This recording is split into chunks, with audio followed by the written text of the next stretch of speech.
Episode number 61 to 70। Aarav को अचानक याद आया, अरे जब मैंने इसे इस दुनिया में लाया था तो मैंने इसकी बहुत सारी शक्तियां सील कर दी थीं। शायद मैंने इसकी बात करने की क्षमता और भाषा भी सील कर दी थी। उसने एक चुटकी बजाई और पदार्थ की आवाज़ में बदलाव आ गया। अब वह आम भाषा में बोलने की काबिलियत हासिल कर चुका था। पदार्थ ने एक झुकाव के साथ कहा, धन्यवाद मालिक। उसकी आवाज़ अब स्पष्ट और समझ में आने वाली थी। वाटर स्पिरिट ने आरव की ओर हैरान नज़रों से देखा, ये तुम्हें मालिक क्यों कह रहा है? उसकी आवाज़ में अब भी थोड़ी शंका और असमंजस थी। आरव ने एक गहरी सांस लेते हुए कहा, यह बहुत ही कॉम्प्लिकेटेड चीज़ है, समझाना मुश्किल है। तभी पदार्थ ने कहा, मालिक, क्या मैं इस दिल्ली शहर और उसके आसपास के इलाकों में जो तबाही मची है उसे ठीक कर दूं? बारिश के पानी से यहाँ बहुत नुकसान हुआ है। आरव ने दृढ़ता से कहा, नहीं, मैंने जो तुम्हें काम दिया है वह करो। ये प्रॉब्लम मैं सॉल्व कर लूँगा क्योंकि यह छोटा है। पदार्थ ने थोड़ी निराशा और चिंता के साथ कहा, मालिक, ये छोटा है, इसलिए मैं आपकी मदद करना चाहता हूँ इस काम को करने में। आरव ने मुस्कुराते हुए कहा, मैं तुम्हारी मदद की सराहना करता हूँ, लेकिन फिलहाल तुम वही करो जो मैंने तुम्हें कहा है। पदार्थ ने सिर झुकाया और कहा, ठीक है मालिक। वाटर स्पिरिट ने पदार्थ को हैरान नज़रों से देखते हुए पूछा, यह क्या है? और इसका कोई नाम नहीं है। आरव ने पदार्थ की ओर इशारा करते हुए कहा, अपने आप को इंट्रोड्यूस करो। रेवत ने विनम्रता से सिर झुकाते हुए कहा, मेरा नाम रेवत है, मैं इस दुनिया का नहीं बल्कि दूसरे आयाम का निवासी हूँ। वाटर स्पिरिट एलिरा ने हैरानी से पूछा, दूसरे आयाम का? ये तो अद्भुत है, और तुम यहाँ कैसे आए? रेवत ने धीरे धीरे समझाते हुए कहा, मुझे आरव ने इस दुनिया में लाया था। जब मैं यहाँ आया तो मेरी बहुत सारी शक्तियाँ सील कर दी गईं। अब धीरे धीरे वो सब वापस आ रही हैं। एलिरा ने आरव की ओर देखते हुए कहा, यह तो बहुत रहस्यमय है। आरव, तुम इसे कैसे और क्यों लाए थे? आरव ने एक गहरी सांस लेते हुए कहा, यह बहुत पुरानी कहानी है। हमारी मुलाकात नियति थी। रेवत ने अपनी आंखों में कृतज्ञता के भाव लाते हुए कहा, आरव ने मेरी मदद की है, इसलिए मैं उन्हें मालिक कहता हूँ। एलिरा ने थोड़ी और दिलचस्पी लेते हुए कहा, आरव, तुमने अब तक हमें अपने बारे में क्यों नहीं बताया? मैं अब तक तुम्हारा नाम भी नहीं जानती। आरव ने हंसते हुए कहा, अरे हाँ, मैंने तुम्हें अपने बारे में इंट्रोड्यूस ही नहीं कराया। मेरा नाम आरव है। मैं इस दुनिया का एक साधारण इंसान नहीं हूँ। मेरे अंदर भी कई रहस्य छिपे हुए हैं। आरव कुछ और कहने ही वाला था कि अचानक उसके शरीर में एक अजीब सी हलचल महसूस हुई। उसने अपने आप से बुदबुदाते हुए कहा, नहीं, फिर से नहीं। मैंने तुम्हें कहा ना, तुम बाहर नहीं आ सकते, अंदर ही रहो।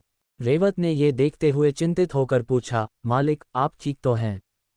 आरव ने अपने चेहरे पर थोड़ी कठोरता लाते हुए कहा, हाँ, मैं ठीक हूँ। रेवत ने थोड़ी हिचकिचाहट के साथ पूछा, क्या वे लोग भी बाहर आना चाहते हैं? आरव ने सिर हिलाते हुए कहा, नहीं, उन लोगों को कभी बाहर नहीं आना चाहिए। वो मेरे आदेश मानते हैं लेकिन अपनी मर्जी से भी काम करते हैं। इससे दुनिया के लिए बहुत बड़ा खतरा हो सकता है। रेवत ने फिर भी अपनी बात पर जोर देते हुए कहा, मालिक, अगर वे बाहर आएंगे तो हमारी ताकत कई गुना बढ़ जाएगी। आरव ने शांत लेकिन सख्त आवाज में कहा, रेवत, तुम मेरी बात मानो। मैं उन्हें बाहर नहीं आने दूंगा। उनकी मदद की कीमत बहुत भारी हो सकती है। इसीलिए मैंने तुम्हें कहा है, तुम अपना काम करो। सेलिना को ढूंढने का काम करो और साथ ही एलीट गार्ड और शैडो लीग के बारे में पता करो।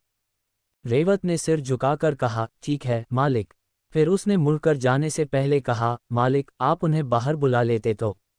आरव ने गुस्से में उसकी ओर तीखी नजरें डाली और ठंडे स्वर में कहा, नहीं, अपना काम करो जो मैंने तुम्हें दिया है।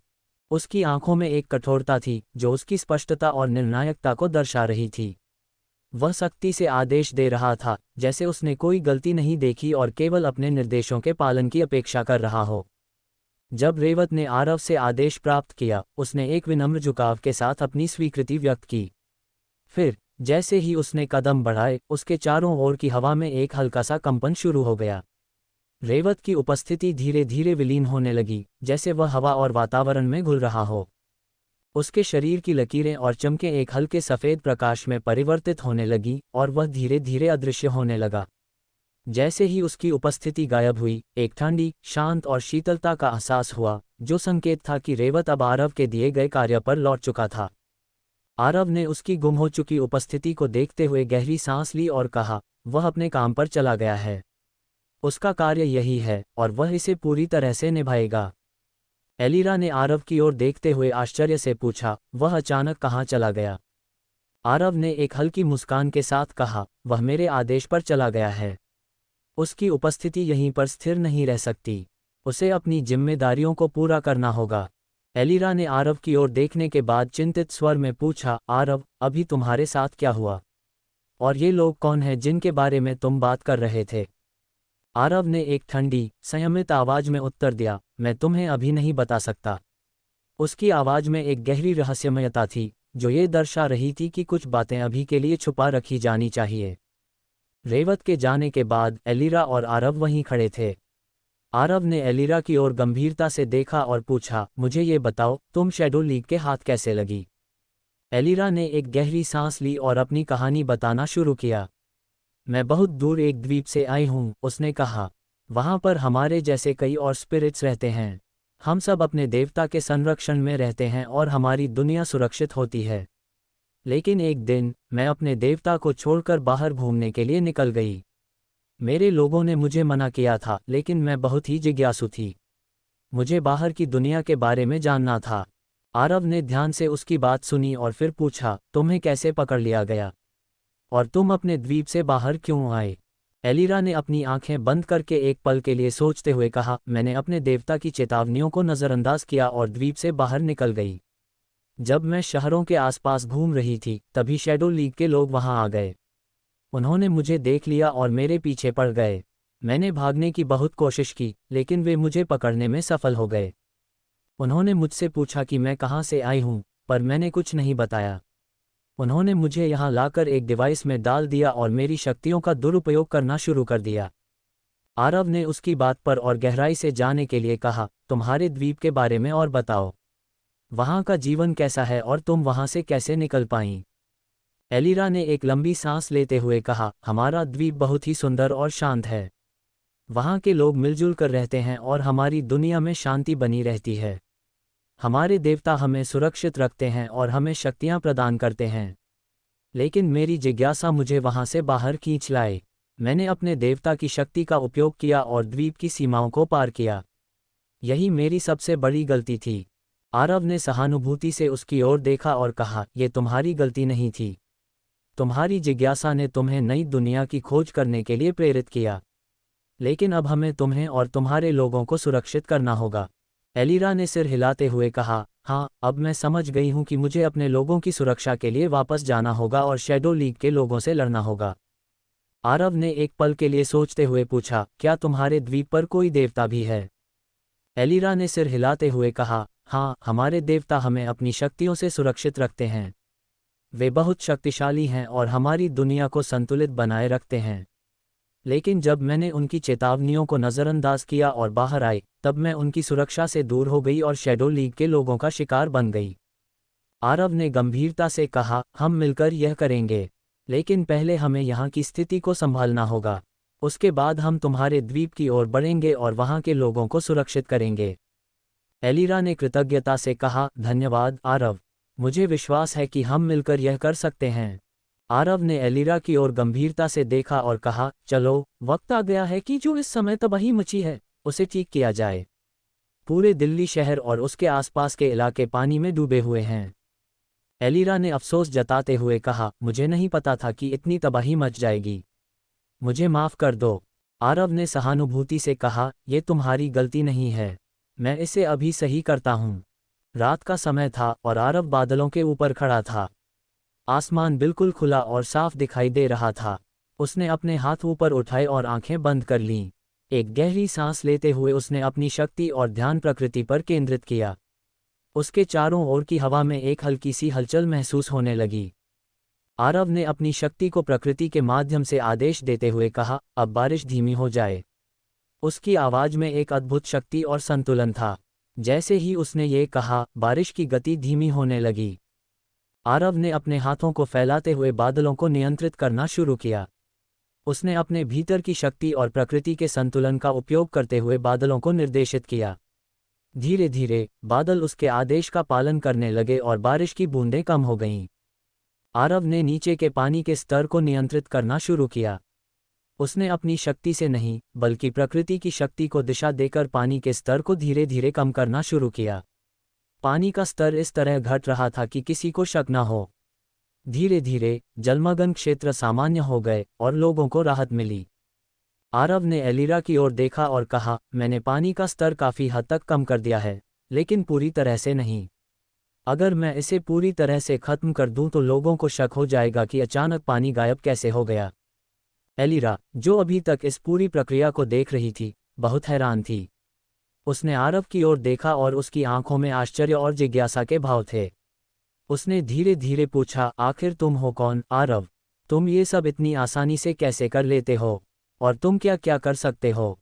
आरव ने थोड़ा सोचते हुए कहा, मैं सब कुछ नहीं बता सकता हूँ, लेकिन कुछ बातें बता सकता हूँ। इस दुनिया में ऐसा कोई भी काम नहीं है जो मैं नहीं कर सकता। एलिरा की आंखें अचानक चमक उठीं। उसने उम्मीद से पूछा, क्या तुम मुझे ठीक कर सकते हो और मुझे मेरी पूरी शक्तियाँ वापस दिला सकते हो? आरव ने थोड़ी देर सोचने के बाद धीरे से बोला, नहीं, असल में मेरी शक्तियों की भी कुछ सीमाएं हैं। मेरी शक्तियां तो बहुत हैं, लेकिन मैंने खुद पर कुछ सीमाएं लगा रखी हैं। इस वजह से मैं तुम्हारी पूरी मदद नहीं कर पाऊंगा और तुम्हें तुम्हारी सारी शक्तियां नहीं दिला पाऊंगा। असल में आरव ने ये झूठ कहा था। वह इस दुनिया में सबसे ताकतवर था और जो चाहे कर सकता था। वह इतनी ताकत रखता था कि पूरी दुनिया को अपने इशारों पर नचा सकता था और कोई भी उसके सामने टिक नहीं सकता था। लेकिन वह अभी एलिरा की मदद नहीं करना चाहता था। एलिरा, जो आरव के हाथ में आराम से बैठी हुई थी, उसकी बातों को सुनकर थोड़ी मायूस हो गई। लेकिन वह अपनी छोटी सी मासूमियत में इसे समझने की कोशिश कर रही थी। उसने धीरे से सिर हिलाया और बोली, ठीक है आरव, मैं समझ सकती हूँ। शायद यह वक्त सही नहीं है। आरव ने उसकी इस मासूमियत को देखकर हल्की मुस्कान दी, लेकिन उसके मन में कुछ और ही चल रहा था। एलिरा ने थोड़ी झिझकते हुए कहा, अच्छा, तो फिर मुझे ये बताओ, रेवत के बारे में। वो कौन है और तुमने उसे कैसे बुलाया? आरव ने थोड़ी गंभीरता से जवाब दिया, रेवत के बारे में अभी मैं तुम्हें नहीं बता सकता। एलिरा ने नाराजगी भरे स्वर में कहा, ठीक है, तुम मत बताओ। मैं भी तुम्हें बहुत कुछ नहीं बताने वाली हूँ। उसने अपने छोटे छोटे हाथों को आरव की उंगलियों पर कसते हुए कहा, जब तक तुम मुझे रेवत के बारे में नहीं बताओगे, मैं भी अपने राज तुम्हारे सामने नहीं खोलूंगी। आरव ने उसकी इस प्यारी सी नाराजगी को मुस्कुराते हुए देखा। वह जानता था कि एलिरा बस उसे मनाने के लिए ऐसा कह रही थी, लेकिन उसने भी खेल में साथ देते हुए पूछा, अच्छा, तो बताओ, ऐसा क्या है जो तुमने मुझसे छिपा रखा है? एलिरा ने अपनी नन्ही भौहें तिरछी करते हुए कहा, मैं नहीं बताने वाली। जब तक तुम मुझे रेवत के बारे में नहीं बताओगे, मैं अपना एक भी राज नहीं खोलूंगी। वह अपने नन्हे पैर हिलाते हुए आरव की हथेली में इधर उधर घूमने लगी, जैसे उसकी नाराजगी का इजहार कर रही हो। आरव ने उसके इस मासूमियत भरे हाव भाव को देखकर हंसते हुए कहा, ठीक है, अगर तुम मुझे कुछ नहीं बताना चाहती तो मत बताओ। जब तुम्हारा मन करे तब बता देना। एलिरा ने थोड़ा और मुंह फुलाते हुए कहा, तुम्हें कोई फर्क ही नहीं पड़ता, है ना? वह थोड़ा और करीब आए, उसकी उंगलियों को पकड़कर खेलते हुए बोली, मैंने सोचा था कि तुम मुझे मनाने की कोशिश करोगे, लेकिन तुम तो। आरव ने हंसते हुए कहा, अरे, मैं क्यों नहीं चाहता कि तुम बताओ, लेकिन तुम्हारी शर्तों पर मैं नहीं चल सकता। उसने अपनी उंगली से उसके सिर को हल्के से सहलाया। एलिरा ने उसकी इस हरकत पर थोड़ी झूठी नाराजगी दिखाते हुए कहा, तुम सच में बहुत जिद्दी हो आरव। लेकिन उसकी आंखों में एक चमक थी, जो दिखा रही थी कि वह इस छोटी सी नोक-झोंक का आनंद ले रही थी।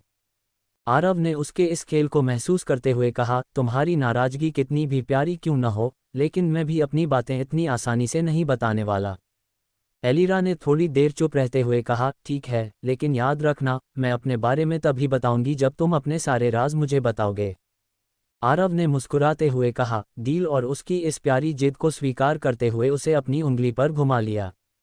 लेकिन अंदर से आरव जानता था कि जो रहस्य वह छुपा रहा है, वे इतने सरल नहीं थे कि उसे किसी को भी बता सके। फिर भी एलिरा की मासूमियत उसे थोड़ी राहत देती थी।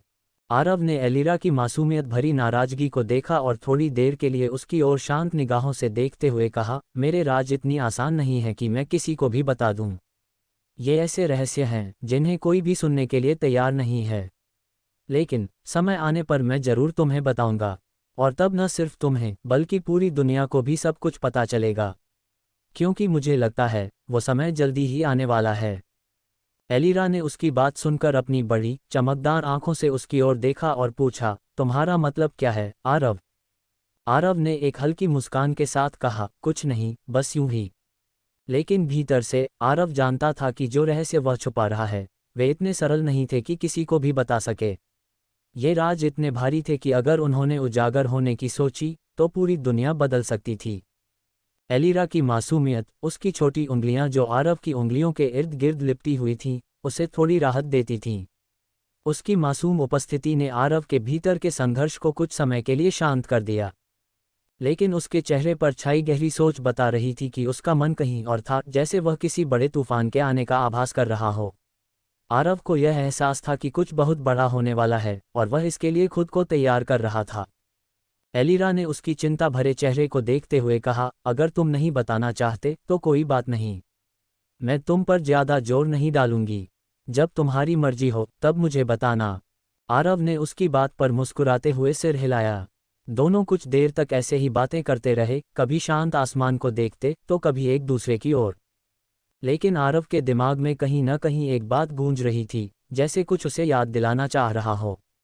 उसे अभी तक स्पष्ट रूप से याद नहीं आया था कि वह क्या था, लेकिन उसका मन बेचैन हो रहा था। इसी बीच एलिरा ने उसकी ओर देखा और थोड़ी सी असमंजस में कहा, तुम्हारे साथ रहकर अच्छा लग रहा है, लेकिन मैं अब कहाँ जाऊंगी? क्या तुम मुझे अपने साथ नहीं रखोगे? देखो, मेरी सारी शक्तियां अब मेरे पास नहीं हैं और कोई भी मेरे साथ कुछ भी कर सकता है। प्लीज मुझे अपने साथ रख लो। आरव थोड़ी देर के लिए सोच में पड़ गया। उसने हल्की मुस्कान के साथ कहा, अरे यार, मैं तुम्हें कहाँ रखूं? एलिरा ने अपनी छोटी उंगलियों को आरव की उंगलियों के इर्द गिर्द लपेटते हुए कहा, कहीं भी, बस तुम्हारे साथ। मुझे इस समय तुम्हारे साथ होने का एहसास चाहिए।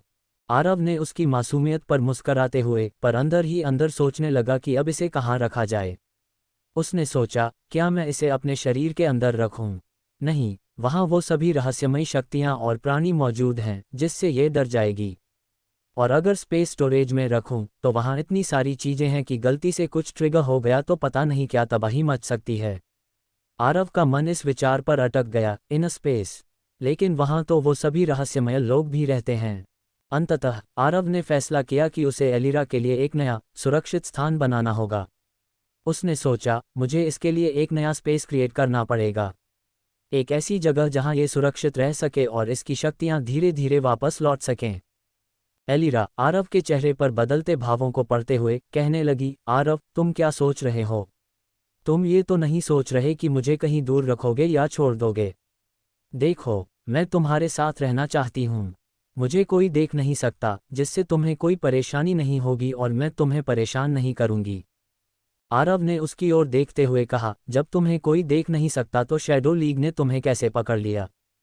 एलिरा ने हल्की आवाज में जवाब दिया, जो मुझे पकड़ने आया था वह एक स्पिरिट मास्टर था। उसकी शक्तियों से बचना मेरे लिए असंभव था। आरव ने एलिरा की बात सुनकर उसकी ओर देखा और सवाल किया, स्पिरिट मास्टर? ये क्या होता है और कैसे वे तुम्हें पकड़ सकते हैं? एलिरा ने थोड़ा गंभीर होकर जवाब दिया, स्पिरिट मास्टर वे बेहद शक्तिशाली होते हैं। उनका काम ही आत्माओं और स्पिरिट्स को नियंत्रित करना और उनका उपयोग करना होता है। वे विशेष प्रकार की ऊर्जा और जादू के विशेषज्ञ होते हैं जो उन्हें हमारी तरह के स्पिरिट्स को पहचानने, पकड़ने और नियंत्रित करने में मदद करती है। आरव ने ध्यान से सुना और पूछा, लेकिन अगर तुम इतनी शक्तिशाली हो तो वे तुम्हें कैसे पकड़ सके? एलिरा ने थोड़ी उदासी के साथ बताया, स्पिरिट मास्टर्स के पास कुछ ऐसे उपकरण और शक्तियां होती हैं जो हमें कमजोर कर देती हैं। उन्होंने एक खास तरह की बंधन जाल का इस्तेमाल किया जिसमें फंसकर मैं अपनी शक्तियों का इस्तेमाल नहीं कर सकी। उनके पास ऐसे डिवाइसेस भी होते हैं जो हमारी ऊर्जा को अवशोषित कर सकते हैं, जैसे उन्होंने मेरी शक्तियों को बारिश करवाने के लिए इस्तेमाल किया। आरव के चेहरे पर चिंता की लकीरें उभर आईं, तो स्पिरिट मास्टर्स इतने खतरनाक होते हैं? एलिरा ने सिर हिलाया, हाँ, और सबसे खतरनाक बात यह है कि वे सिर्फ अपनी ताकत के लिए नहीं, बल्कि अपने स्वार्थ के लिए हमें इस्तेमाल करते हैं। उन्होंने मुझे एक पावर सोर्स की तरह इस्तेमाल किया और मेरी शक्तियों का दुरुपयोग किया, जिसकी वजह से यह विनाशकारी बारिश हो रही थी। आरव ने उसकी बात समझते हुए कहा, अब मुझे समझ में आया। ये सच में बहुत खतरनाक है। एलिरा ने थोड़ी राहत महसूस की कि आरव ने उसकी बात समझ ली थी। उसने अपनी मासूम आंखों से आरव की ओर देखा और बोली, अब मुझे तुम पर ही भरोसा है। मुझे पता है कि तुम मुझे इनसे बचा सकते हो। आरव ने उसकी ओर देखा और उसकी मासूमियत में छिपे डर को समझते हुए उसके हाथ को हल्के से दबाया। मैं तुम्हारी सुरक्षा के लिए हर संभव प्रयास करूंगा, एलिरा। तुम्हें अब डरने की जरूरत नहीं है। आरव ने एलिरा की ओर देखा, उसकी छोटी सी आकृति उसकी हथेली में सुकून से बैठी थी। उसकी मासूमियत और चिंता भरी आंखें उसे सवाल कर रही थीं। आरव ने एक गहरी सांस ली और कहा, हाँ एलिरा, मैं तुम्हें अपने साथ ही रखूंगा। तुम्हें कहीं और जाने की जरूरत नहीं है। मन में एक हल्की मुस्कान उभर आई। कभी सोचा भी नहीं था कि मुझे एक छोटे से स्पिरिट के लिए एक पूरा वर्ल्ड क्रिएट करना पड़ेगा, उसने खुद से कहा। आरव को एहसास हुआ कि एलिरा के लिए एक सुरक्षित स्थान बनाना जरूरी है, लेकिन ये इतना आसान नहीं था। वह जानता था कि उसके पास पहले से ही कई जिम्मेदारियां और रहस्य हैं, लेकिन एलिरा की सुरक्षा भी उसके लिए अहम थी। लेकिन इससे पहले कि वह इस विचार को और आगे बढ़ाता, आरव का फ़ोन फिर से वाइब्रेट करने लगा। उसने स्क्रीन की ओर देखा तो देखा कि रात के 8 बज चुके थे और एक नोटिफिकेशन आया था। आरव ने एक पल के लिए सोचा, अरे यार, रात के 8 बज गए। फिर उसने नोटिफिकेशन पढ़ा, वह सोनाली का मैसेज था। उसने फ़ोन को एक तरफ रखा और एलिरा की ओर देखा, जो अब भी उसके जवाब का इंतजार कर रही थी। आरव ने थोड़ी मुस्कान के साथ कहा, एलिरा, तुम मेरी जेब में आ जाओ। हमें नीचे जाना है, मेरे घर पर। कोई तुम्हें देख तो नहीं सकता, तो चिंता की बात नहीं है। एलिरा ने बिना किसी झिझक के सहमति में सिर हिलाया और धीरे धीरे आरव की जेब में चली गई।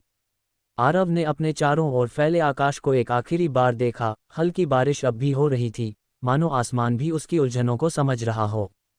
नीचे उतरते हुए आरव के मन में कई ख्याल दौड़ रहे थे। एलिरा के लिए वह एक छोटा सा, सुरक्षित और आरामदायक स्पेस जल्द ही क्रिएट करेगा, लेकिन फिलहाल उसे सोनाली के मैसेज का जवाब देना होगा। आसमान में काले बादलों के बीच आरव धीरे धीरे नीचे की ओर उतर रहा था। हल्की बारिश की बूंदें उसके चारों ओर गिर रही थीं, मानो हर एक बूंद उसके भीतर की बेचैनी को और गहरा कर रही हो। वह बादलों की मोटी चादर को चीरता हुआ अपनी उलझनों को पार कर रहा था।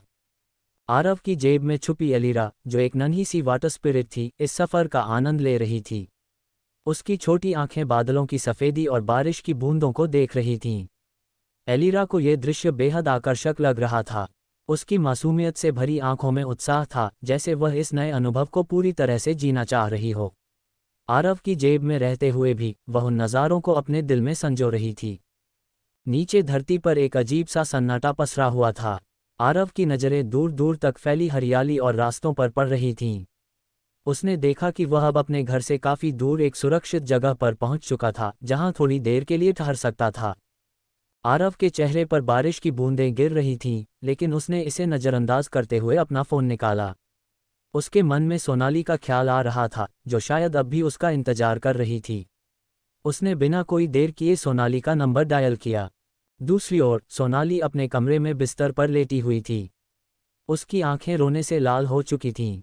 उसके गालों पर आंसू की धाराएं बहे जा रही थीं और उसका फ़ोन उसकी मुट्ठी में मजबूती से पकड़ा हुआ था। वह बेचैनी से छत की ओर देख रही थी, जैसे कि वह छत ही आरव का जवाब दे देगी। उसके दिल में कई सवाल उमड़ रहे थे। आरव कहाँ है? क्या वह ठीक है? वह कब फ़ोन करेगा? हर बीतते पल के साथ उसकी उम्मीद टूटती जा रही थी, लेकिन उसने अब भी फ़ोन को अपनी ओर से दूर नहीं किया था। वह बार बार स्क्रीन पर नज़र डालती, जैसे आरव का नाम देखकर ही उसकी सारी पीड़ा खत्म हो जाएगी। कमरे में अंधेरा छाया हुआ था, बस खिड़की से आती हल्की चांदनी कमरे को थोड़ा सा रोशन कर रही थी। बाहर बारिश की हल्की बूंदें खिड़की पर टकरा रही थीं, मानो वे भी सोनाली के दर्द को महसूस कर रही हों। उसके मन में एक गहरी उदासी थी, लेकिन दिल के किसी कोने में अब भी एक उम्मीद की किरण थी। उसने अपनी आंखें बंद कर लीं और उसकी आंखों से फिर से आंसू बहने लगे। उस एक पल में उसने आरव के प्यार और अपने इंतजार की गहराई को महसूस किया। जैसे ही सोनाली के फ़ोन की स्क्रीन पर हल्की रोशनी चमकी, उसकी थकी हुई आंखें खुलीं। कुछ ही पल बाद रिंगटोन की आवाज़ सुनाई दी और उसने स्क्रीन पर नज़र डाली। उसकी धड़कन तेज हो गई। आरव का कॉल आ रहा था। कांपते हाथों से उसने फ़ोन उठाया। आंसू अब भी उसके चेहरे पर बहे जा रहे थे और उसकी आवाज़ में उदासी छाई हुई थी, लेकिन उस एक पल में उसे एहसास हुआ कि आरव का फ़ोन उसके लिए कितना मायने रखता है। आरव के कॉल को लेकर उसके मन में एक हल्की राहत का एहसास हुआ और उसने मुस्कुराते हुए फ़ोन उठाया। सोनाली, मैं ठीक हूँ। आरव की आवाज़ ने फ़ोन के दूसरी तरफ से उसे हल्का सा सुकून देने की कोशिश की, लेकिन सोनाली का मन अभी भी उलझा हुआ था। जैसे ही फ़ोन पर आरव की आवाज़ आई, सोनाली की आंखों में जमा सारे भावनाएं बहने लगीं। उसके दिल में जो डर और चिंता थी, वह सब उसकी आवाज़ में झलक रही थी। उसने थोड़ी हिचकिचाहट के बाद आंसुओं से भरी आवाज़ में कहा, आरव तुम ठीक हो? मुझे लगा कुछ हो गया तुम्हारे साथ। तुमने बताया भी नहीं कि तुम कहाँ हो, क्या कर रहे हो, मैं बहुत डर गई थी। आरव ने उसकी आवाज़ में छुपे दर्द को महसूस किया। उसकी गहरी सांसें और हल्के से कांपती हुई आवाज़ ने उसे बता दिया कि सोनाली किस कदर परेशान थी। उसने धीरे से कहा, सोनाली, मुझे माफ़ कर दो। मैं फंस गया था, लेकिन अब सब ठीक है। मैं सुरक्षित हूँ। सोनाली की आंखों से आंसू और तेजी से बहने लगे। उसकी आवाज़ में अब सिर्फ डर नहीं, बल्कि गुस्सा और नाराज़गी भी थी। तुम्हें समझ में आता है कि मैं कितनी परेशान थी। मैं यहाँ अकेली बैठी तुमसे बात करने का इंतजार कर रही थी, और तुम पता नहीं कहाँ फंसे थे। मैंने कहा था ना कि मैं तुम्हें घर छोड़ दूंगी, लेकिन नहीं, तुमने सुना भी नहीं। आरव ने उसकी बात ध्यान से सुनी और उसकी आवाज़ में जो चिंता थी, उसे समझने की कोशिश की। उसने एक गहरी सांस ली और जवाब दिया, मुझे पता है, सोनाली। मुझे समझ में आता है कि तुम्हें कितना बुरा लग रहा होगा। लेकिन जो हुआ, वह मेरे हाथ में नहीं था। मैं कुछ समय के लिए एक ऐसी स्थिति में फंस गया था, जहां से मैं बाहर नहीं निकल सकता था। सोनाली ने उसकी बात सुनी, लेकिन उसके दिल में अब भी सवाल थे। तो तुमने मुझे फ़ोन क्यों नहीं किया? एक मैसेज भी नहीं किया? क्या इतना मुश्किल था? मैं यहाँ पागलों की तरह तुम्हारा इंतजार कर रही थी, और तुमने कुछ भी नहीं बताया। क्या तुम्हें मेरी चिंता नहीं थी? आरव ने उसकी नाराज़गी को समझते हुए कहा, मैंने कोशिश की, सोनाली। लेकिन वहाँ नेटवर्क नहीं था। मैं चाहता था कि मैं तुम्हें बता पाता कि मैं कहाँ हूँ, लेकिन मुझे कोई तरीका नहीं मिला। मैं बस वहाँ से निकलने की कोशिश कर रहा था ताकि मैं तुम्हें बता सकूं कि मैं ठीक हूँ। सोनाली ने थोड़ी शांत होकर उसकी बात सुनी, लेकिन अब भी उसकी आवाज़ में एक दर्द था। तुम्हें पता है, मैं यहाँ कितनी देर से बैठी थी, बस तुम्हारे फ़ोन का इंतजार कर रही थी। मुझे हर पल यही लग रहा था कि कुछ गलत हो गया है। आरव ने उसकी बात पर हल्की मुस्कान के साथ कहा, मुझे माफ़ कर दो, सोनाली। मैं नहीं चाहता था कि तुम इतनी परेशान हो। लेकिन अब मैं तुम्हारे साथ हूँ, और मैं वादा करता हूँ कि मैं अब से तुम्हें हर बात बताऊंगा, चाहे कुछ भी हो। सोनाली की आंखों में अब भी आंसू थे, लेकिन उसने आरव की बात पर थोड़ी राहत महसूस की। उसने धीरे से कहा, ठीक है, लेकिन अब से मुझे कभी इस तरह परेशान मत करना। मैं सच में बहुत डर गई थी। आरव ने उसकी चिंता को समझते हुए कहा, मैं वादा करता हूँ, सोनाली। अब से मैं तुम्हें कभी इस तरह परेशान नहीं करूँगा। सोनाली ने उसकी बात पर हल्की मुस्कान के साथ सिर हिलाया, और उसकी आवाज़ में अब भी थोड़ी नमी थी, लेकिन उसने खुद को थोड़ा संभाला। बस ध्यान रखना, आरव। मुझे तुम्हारी फिक्र है। आरव ने सोनाली की चिंता को महसूस करते हुए कहा, मुझे पता है कि तुम मेरी बहुत फिक्र करती हो, लेकिन अब तुम परेशान मत हो। मैं सुरक्षित हूँ, और तुमसे यही कह रहा हूँ कि मैं अब ठीक हूँ। सोनाली ने कुछ राहत महसूस करते हुए पूछा, तुम अभी कहाँ हो? आरव ने जवाब दिया, मैं बस अपने घर के पास हूँ। कुछ ही देर में घर पहुँच जाऊँगा। सोनाली ने अपनी चिंता को थोड़ा कम होते महसूस किया, लेकिन उसने गंभीरता से कहा, ठीक है, लेकिन इस बार प्लीज़ मेरे फ़ोन का जवाब देना। अगर तुम किसी ऐसी स्थिति में फंसे हो, तो मुझे ज़रूर बताना। मैं तुम्हारी मदद करने की पूरी कोशिश करूँगी।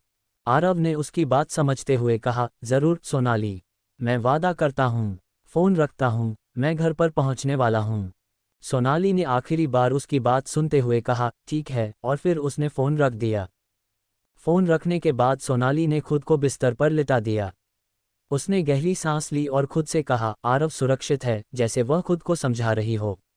धीरे धीरे उसकी आंखें बंद होने लगीं। उसकी मानसिक और शारीरिक थकान अब उस पर हावी हो रही थी, और वह गहरी नींद में चली गई। उसके चेहरे पर अब भी आंसू बहे जा रहे थे, लेकिन इस बार उनका एहसास कुछ अलग था, एक तरह की राहत और शांति का।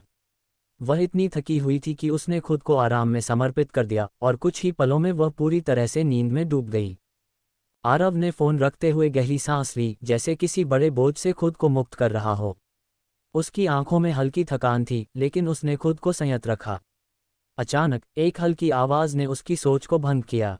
यह एलिरा थी, जो उसकी जेब से बाहर झांक रही थी, उसकी ओर संदेह भरी नज़रों से देख रही थी। तुमने झूठ क्यों कहा कि तुम घर पहुंचने वाले हो? एलिरा ने गंभीरता से पूछा। तुम तो अभी भी घर से काफी दूर हो।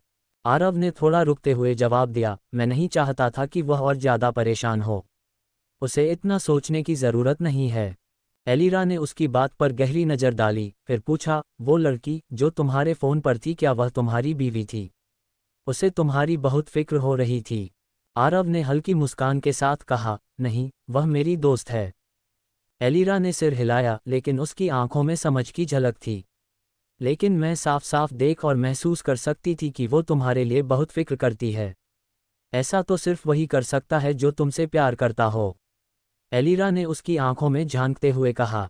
आरव हल्के से मुस्कुराया और उसकी तरफ देखते हुए पूछा, लगता है तुम्हें प्यार के बारे में बहुत कुछ पता है। कैसे? एलिरा की मुस्कान थोड़ी उदास हो गई और उसने अपनी छोटी सी आंखों में कुछ यादों की परछाई को समेटते हुए कहा, मुझे प्यार के बारे में बहुत कुछ पता है, शायद तुमसे भी ज्यादा। आरव की उत्सुकता बढ़ी, क्या तुम मुझे बता सकती हो?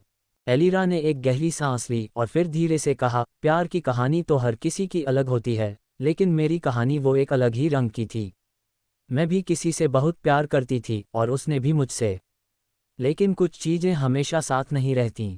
इसलिए जब मैं तुम्हारी और सोनाली की बातचीत सुनी तो मुझे वही पुरानी यादें फिर से ताज़ा हो गईं। इसलिए मैं समझ सकती हूँ कि वो तुमसे प्यार करती है, क्योंकि मैंने वही एहसास पहले महसूस किया है। आरव चुपचाप उसकी बात सुनता रहा, उसकी आंखों में हल्की सी उदासी और समझ की झलक थी। उसने महसूस किया कि एलिरा के छोटे से दिल में कितनी गहरी भावनाएं छिपी हुई थीं, और उसे यह एहसास हुआ कि प्यार की ताकत किसी भी आकार या रूप से बंधी नहीं होती। आरव की जिज्ञासा बढ़ती गई और उसने धीरे से पूछा, वो कौन था जिससे तुम प्यार करती थी? एलिरा अचानक चुप हो गई। उसके चेहरे पर एक पल के लिए पुरानी यादों का साया छा गया, मानो वह अतीत की गहराइयों में खो गई हो। उसने कुछ कहने के लिए अपने होंठ खोले, लेकिन फिर जैसे कुछ याद करके रुक गई। उसकी आंखों में हल्की सी शरारत झलकने लगी और उसने खुद को संभालते हुए कहा, क्यों बताऊं तुम्हें? तुमने तो मुझे अभी तक अपने राज नहीं बताए और न ही मेरे सवाल का जवाब दिया। आरव उसकी ओर देखने लगा, उसे अंदाजा था कि वह किस सवाल की बात कर रही थी। वह थोड़ा असमंजस में पड़ गया। आखिरकार एलिरा ने वही सवाल फिर से पूछा, क्या तुम जिस लड़की से बात कर रहे थे उससे प्यार करते हो? आरव ने कुछ क्षणों के लिए उसकी आंखों में देखा और फिर धीरे से कहा, पता नहीं। एलिरा उसे घूरती रही, मानो उसकी आंखों से सीधे आरव के दिल में झांकने की कोशिश कर रही हो। लेकिन आरव ने उसकी नज़रें चुराते हुए सिर हिलाया, मानो खुद भी अपने जवाब को पूरी तरह समझ नहीं पाया हो।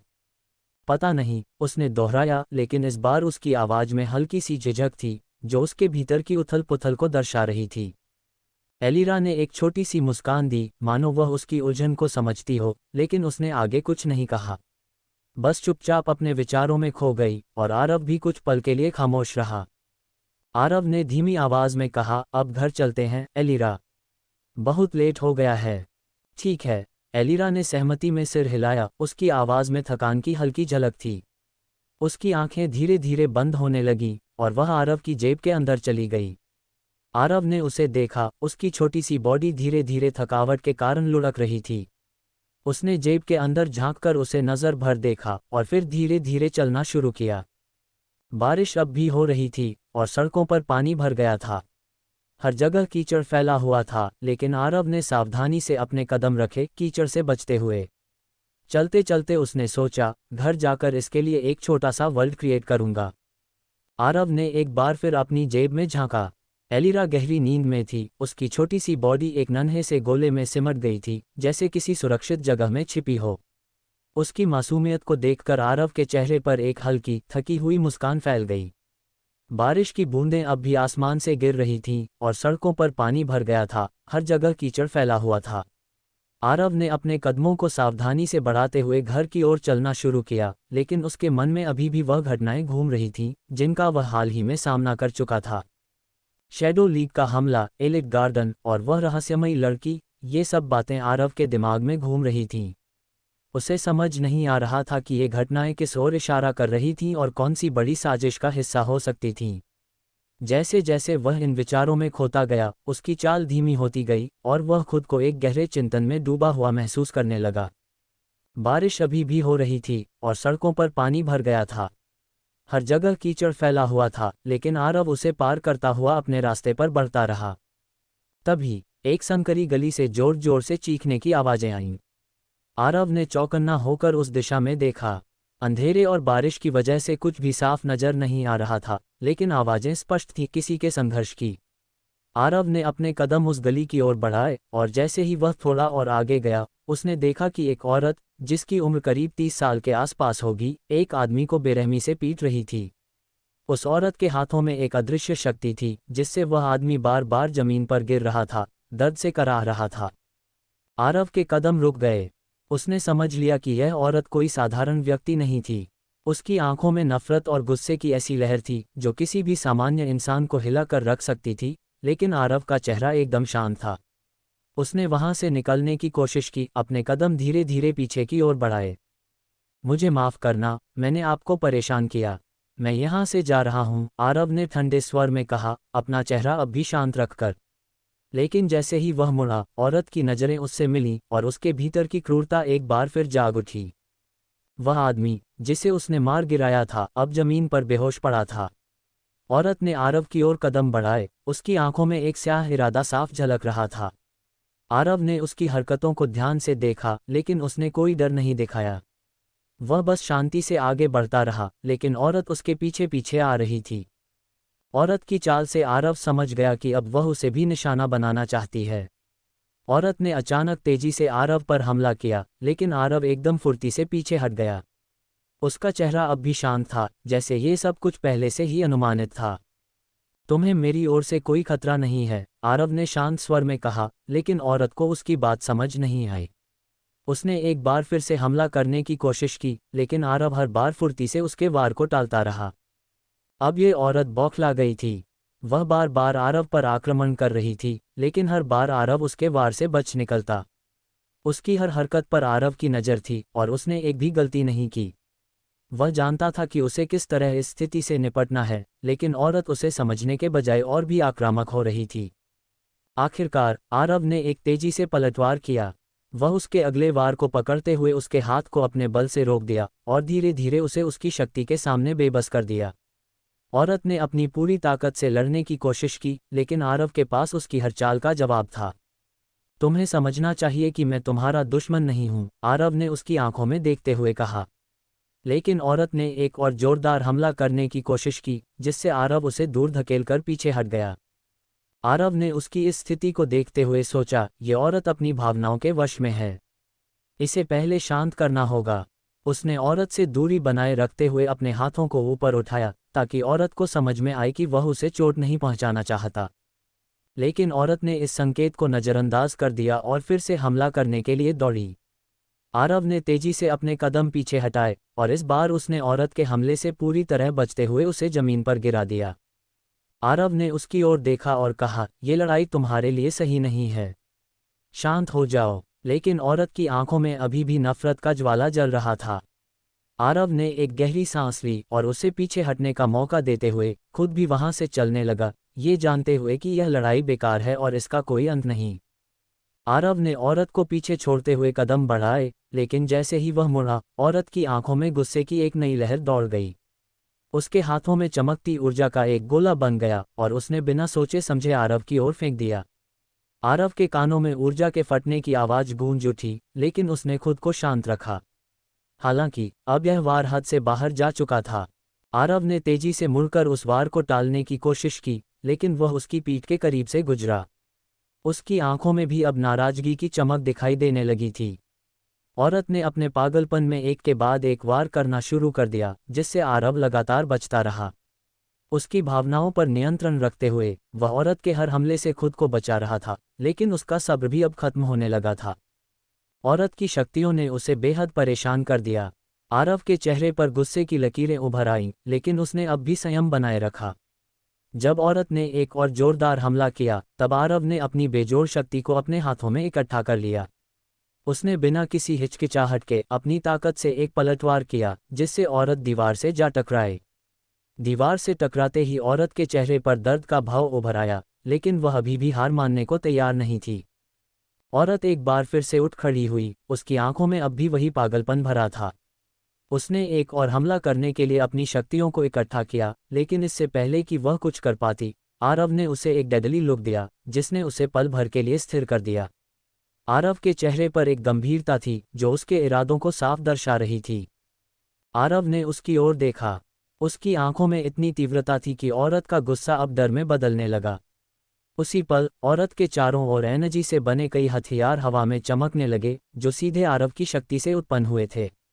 वह हथियार औरत को चारों तरफ से घेर रहे थे, जैसे कि वह उसे चीरने के लिए तैयार थे।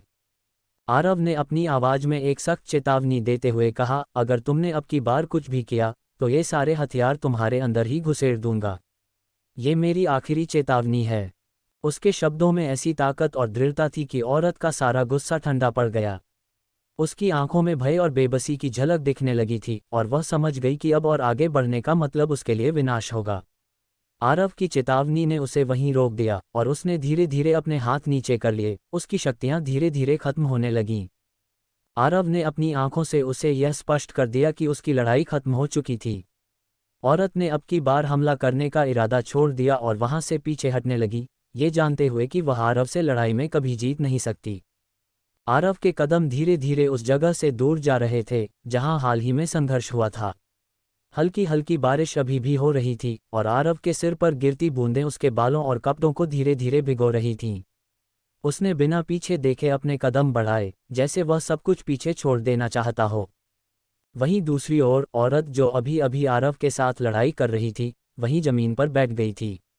उसकी सांसें भारी हो रही थीं और उसका पूरा शरीर थकावट और दर्द से कांप रहा था। उसके भी कपड़े बारिश में भीग गए थे और ठंड की लहर उसके शरीर में दौड़ गई थी। उसकी आंखों में अब तक का गुस्सा अब धीरे धीरे डर और अचंभे में बदल रहा था। वह सोचने लगी, ये लड़का कौन था? मैंने इसे उस आदमी का साथी समझा जिसे मैं मारने आई थी, लेकिन इतना शक्तिशाली कौन है? उसके दिमाग में हजारों सवाल दौड़ने लगे। वह समझ नहीं पा रही थी कि आरव जैसा शक्तिशाली व्यक्ति उसकी राह में कैसे आ गया। तभी उसने अपने होंठों पर कुछ गर्म और गीला महसूस किया। उसने अपनी उंगलियों से उसे छुआ और देखा कि यह खून था। उसके चेहरे पर दर्द की एक लहर दौड़ गई और वह बुदबुदाई, उसके अंदर बहुत शक्ति थी, मैं तो उसके हमले से बेहोश ही होने वाली थी। औरत ने अपनी आंखों को बंद किया और उस अजीब और खतरनाक लड़ाई को याद करते हुए उसके अंदर की हलचल और डर को महसूस किया। उसने सोचा, मैंने कभी किसी इंसान में इतनी शक्ति नहीं देखी। अगर वह चाहता तो मुझे अभी वहीं खत्म कर सकता था, पर उसने ऐसा नहीं किया। आखिर क्यों? वह वहीं बैठी, बारिश की बूंदों को महसूस करते हुए जो उसके चेहरे और कपड़ों पर गिर रही थीं। उसकी सांसें अब भी भारी थीं और उसने महसूस किया कि आरव से सामना करना उसकी सबसे बड़ी गलती थी। उसकी आंखों में दर्द और निराशा की गहरी झलक थी और वह खुद से कह रही थी, मुझे अब सावधान रहना होगा। औरत ने अपनी हथेली में डिवाइस को सक्रिय किया जो उसके कलाई पर बंधे हुए ब्रेसलेट जैसा दिखता था। उसने आरव की तरफ ध्यान से देखा जो अभी भी दूर जा रहा था। डिवाइस से नीली रोशनी की एक हल्की किरण निकली जो तेजी से आरव के शरीर पर स्कैन करने लगी। औरत की आंखों में सवालों की चमक थी, लेकिन जैसे ही स्कैन पूरा हुआ उसके चेहरे पर हैरानी साफ झलकने लगी। डिवाइस की स्क्रीन पर नो डेटा फाउंड लिखा हुआ था। उसने जल्दी से स्कैन को दोबारा चलाया, लेकिन परिणाम वही रहा, कोई जानकारी नहीं मिली। उसकी आंखों में उलझन और खींच साफ दिखाई दे रही थी। ये कैसे हो सकता है? उसने खुद से बुदबुदाते हुए कहा, डिवाइस तो दुनिया के हर सुपरह्यूमन का डेटा स्टोर करता है, फिर इस लड़के के बारे में कुछ क्यों नहीं है? उसकी आंखों में एक डर और चिंता का साया उभर आया। ये समझ में आ गया था कि आरव किसी साधारण व्यक्ति से कहीं अधिक था। उसकी आवाज में घबराहट का स्वर आ गया, आखिर यह कौन है? इसकी पहचान क्यों नहीं मिल रही? फौरन ही उसने किसी से संपर्क करने का फैसला किया। उसने अपने फ़ोन को निकाला और तेजी से किसी नंबर पर कॉल किया। कॉल कनेक्ट होते ही उसने तेजी से बोलना शुरू किया, जो भी हुआ उसे ध्यान से सुनो। मैंने एक लड़के को स्कैन किया, लेकिन मेरे डिवाइस ने कोई डेटा नहीं दिखाया। यह असंभव है, क्योंकि ऐसा पहले कभी नहीं हुआ। मुझे उसकी जानकारी चाहिए, और वह भी तुरंत। उसने गहरी सांस ली और आरव के आखिरी दिखते हुए अक्स की ओर देखा, जो अब दूर जा चुका था। उसकी सोच में एक नई उलझन थी, ये लड़का कौन है? और इसे ढूंढने के लिए मुझे और क्या करना होगा? आरव अब सड़क पर आगे बढ़ता जा रहा था, लेकिन उसके दिमाग में अभी भी वही घटना घूम रही थी। उसे एहसास हो गया था कि वह औरत उसे स्कैन कर रही थी, जैसे उसकी पूरी शक्ति और उसके बारे में हर जानकारी खंगालने की कोशिश कर रही हो। हालांकि उसने इस घटना पर ज़्यादा ध्यान न देते हुए खुद को शांत रखने की कोशिश की, लेकिन इस विचार ने उसकी चिंताओं को बढ़ा दिया। अपने आप से बुदबुदाते हुए उसने कहा, सच में मुझे उस गली में जाना ही नहीं चाहिए था। आज मैंने कुछ ज़्यादा ही शक्ति का इस्तेमाल कर लिया। अगर वह औरत थोड़ा भी मूव करती तो शायद मैं उसे सच में ख़त्म कर देता। मुझे अपनी शक्तियों को नियंत्रित रखना होगा और अपने गुस्से पर भी काबू पाना होगा। यह विचार उसके दिमाग में बार बार घूम रहा था। उसने गहरी सांस ली और अपने कदम तेज कर दिए। उसे अब जल्दी से घर पहुंचना था। चलते चलते उसने अपनी जेब में हाथ डाला और महसूस किया कि एलिना अभी भी वहां सुरक्षित थी, गहरी नींद में सोई हुई। उसकी छोटी प्यारी सी उपस्थिति ने आरव को एक पल के लिए राहत दी। एक हल्की मुस्कान उसके चेहरे पर आई। अच्छी बात है, जब मैं लड़ाई कर रहा था तब मैंने इस पर एक बैरियर लगा दिया था ताकि इसे कुछ पता न चले और यह सुरक्षित रहे, उसने खुद से कहा। एलिना की मासूमियत और उसकी सुरक्षा का ख्याल रखते हुए आरव ने खुद से वादा किया कि वह आगे से और भी सावधान रहेगा। जैसे ही आरव ने अपने कदमों की गति तेज की, उसने देखा कि बारिश की वजह से सड़कों पर सन्नाटा पसरा हुआ था। लोग भीगने से बचने के लिए अपने अपने घरों में जा चुके थे और कुछ ही लोग सड़कों पर नजर आ रहे थे। उसने मौका देखकर अपने फ़ोन को निकाला, उसे अनलॉक किया और स्क्रीन पर गूगल मैप्स खोला। सर्च बार में होम टाइप करते ही उसने अपनी लोकेशन ट्रैक की। स्क्रीन पर मैप खुला जिसमें उसकी वर्तमान लोकेशन और घर की दूरी दिखाई दी। वह देखता है कि घर अभी भी उससे लगभग 7 किलोमीटर दूर था। इस दूरी को देखकर उसने बड़बड़ाते हुए कहा, अभी भी घर से काफ़ी दूर हूँ। अगर ऐसे चलता रहा तो पहुँचने में काफ़ी वक्त लग जाएगा। उसने चारों ओर देखा। बारिश हो रही थी और सड़कों पर कोई खास हलचल नहीं थी। उसे समझ में आ गया कि यह एक अच्छा मौका है अपनी स्पीड का इस्तेमाल करने का। उसने जेब में फ़ोन रखा और एक पल के लिए चारों ओर निगाह दौड़ाई ताकि यह सुनिश्चित कर सके कि कोई उसे देख नहीं रहा है। आरव ने एक गहरी सांस ली और फिर अपने पैर की मांसपेशियों में तनाव लाते हुए अपने शरीर को आगे की ओर झुका लिया। उसकी आंखें पूरी तरह से रास्ते पर केंद्रित थीं और उसके दिमाग में बस एक ही ख्याल था, जल्दी से घर पहुंचना ताकि वह एलिना को सुरक्षित रख सके और थोड़ी देर आराम कर सके। उसने एक पल के लिए अपनी ताकत को महसूस किया और फिर अचानक वह दौड़ पड़ा। उसकी स्पीड इतनी तेज थी कि उसके चारों ओर की चीज़ें धुंधली हो गईं। वह हवा को चीरते हुए आगे बढ़ रहा था, जैसे बारिश की बूंदें भी उसकी गति का मुकाबला नहीं कर पा रही थीं। सड़कों पर बिखरे पानी के छोटे छोटे तालाब उसकी गति के कारण उछलने लगे और पेड़ों की शाखाएं उसके पास से गुजरते ही हिलने लगीं। आरव की रफ्तार इतनी अधिक थी कि वह पलक झपकते ही कई किलोमीटर का फासला तय कर रहा था। उसके चारों ओर से गुजरने वाली इमारतें और गाड़ियां जैसे एक धुंधली सी छवि में बदल गई थीं। उसके कानों में हवा की तीव्र आवाज़ गूंज रही थी और उसका दिल जोरों से धड़क रहा था। लेकिन उसकी आंखें पूरी तरह से रास्ते पर थीं, हर मोड़, हर गली को उसने एक पल में पार कर लिया। फिर अचानक उसने देखा कि वह अपने घर के करीब पहुंच चुका था। उसने अपनी गति को थोड़ा कम किया ताकि वह सही समय पर रुक सके। उसकी सांसें तेज हो रही थीं, लेकिन उसके चेहरे पर एक संतोषजनक मुस्कान थी। उसने खुद से कहा, मैंने इसे सही समय पर किया। अब एलिना को सुरक्षित रखते हुए मुझे भी थोड़ा आराम करना चाहिए। जैसे ही आरव अपने घर के करीब पहुंचा, उसने अपनी स्पीड को कम करना शुरू कर दिया। उसे पता था कि अगर वह सीधे अपने घर के दरवाजे पर इतनी तेजी से पहुंचता तो कोई उसे देख सकता था और उसकी असाधारण गति पर शक कर सकता था। इसलिए उसने ये तय किया कि वह गली के उस कोने पर रुक जाएगा जहां कोई नहीं था, एक ऐसी जगह जो अंधेरे में ढकी हुई थी और जहां रोशनी भी बहुत कम थी। उसने खुद को रोक लिया, अपनी तेज धड़कन को नियंत्रित करते हुए आसपास की स्थिति को समझा। बारिश की हल्की बूंदें अब भी गिर रही थीं और उस गली में पूरी तरह से सन्नाटा था। उसने अपनी आंखों से चारों ओर का जायजा लिया, ये सुनिश्चित करने के लिए कि कोई उसकी ओर देख नहीं रहा था। यह एक ऐसा समय था जब ज़्यादातर लोग अपने घरों के अंदर ही रहना पसंद करते थे, खासकर बारिश के समय, और इसका फ़ायदा उठाते हुए आरव ने कुछ क्षणों के लिए आराम किया। उसने अपनी जेब में हाथ डाला और महसूस किया कि एलिना अब भी सुरक्षित थी, गहरी नींद में खोई हुई। उसके चेहरे पर एक हल्की मुस्कान आई, ये सोचते हुए कि उसने अपनी स्पीड का सही तरीके से उपयोग किया था, बिना किसी को नुकसान पहुंचाए या किसी को शक होने दिए। अब जब उसे पूरा यकीन हो गया कि उसकी तेज़ी से कोई परेशानी नहीं होगी, तो उसने गली के कोने से अपने घर की ओर धीरे धीरे कदम बढ़ाए। घर के दरवाजे के पास पहुंचते ही उसने अपनी गति को पूरी तरह से सामान्य कर लिया। अब वह बिल्कुल एक सामान्य इंसान की तरह लग रहा था, जैसे कोई व्यक्ति अपनी शाम की सैर से वापस आया हो। उसने एक बार फिर चारों ओर देखा और जब उसे यह विश्वास हो गया कि सब कुछ ठीक है, तो उसने धीरे से दरवाजे का हैंडल घुमाया और घर के अंदर दाखिल हो गया। घर के अंदर घुसते ही आरव ने इधर उधर देखा। हर चीज़ अपनी जगह पर थी, लेकिन घर में किसी के होने का आभास नहीं हो रहा था। उसने सोचा, सब कहाँ चले गए हैं? रात के इस समय पर तो सब घर पर ही होने चाहिए। थोड़ा चिंतित होते हुए उसने अपनी जेब से फ़ोन निकाला और अपनी माँ का नंबर डायल किया। कुछ ही सेकंड बाद फ़ोन उठ गया और दूसरी ओर से उसकी माँ की आवाज़ आई। हेलो माँ, आप सब कहाँ हो? आरव ने थोड़ा परेशान होकर पूछा। अरे बेटा, मैं पड़ोस में हूँ। बारिश अचानक से तेज हो गई थी, इसलिए वहीं फंस गई। लेकिन चिंता मत करो, मैं थोड़ी देर में आ जाऊंगी, उसकी माँ ने शांतिपूर्वक जवाब दिया। आरव ने राहत की सांस ली। ठीक है माँ, कोई बात नहीं, आप आराम से आना, मैं घर पर हूँ, उसने जवाब दिया और फ़ोन काट दिया। अब जब उसे पता चल गया कि सब सुरक्षित हैं, आरव ने दरवाज़ा बंद किया और अपने कमरे की ओर चल दिया। उसने धीरे से दरवाजे को बंद किया ताकि ज़्यादा आवाज़ ना हो। अपने कमरे में पहुंचते ही उसने एक नज़र अपने बिस्तर पर डाली और फिर अपनी जेब में हाथ डाला। एलिना अभी भी वहां थी, गहरी नींद में सोई हुई।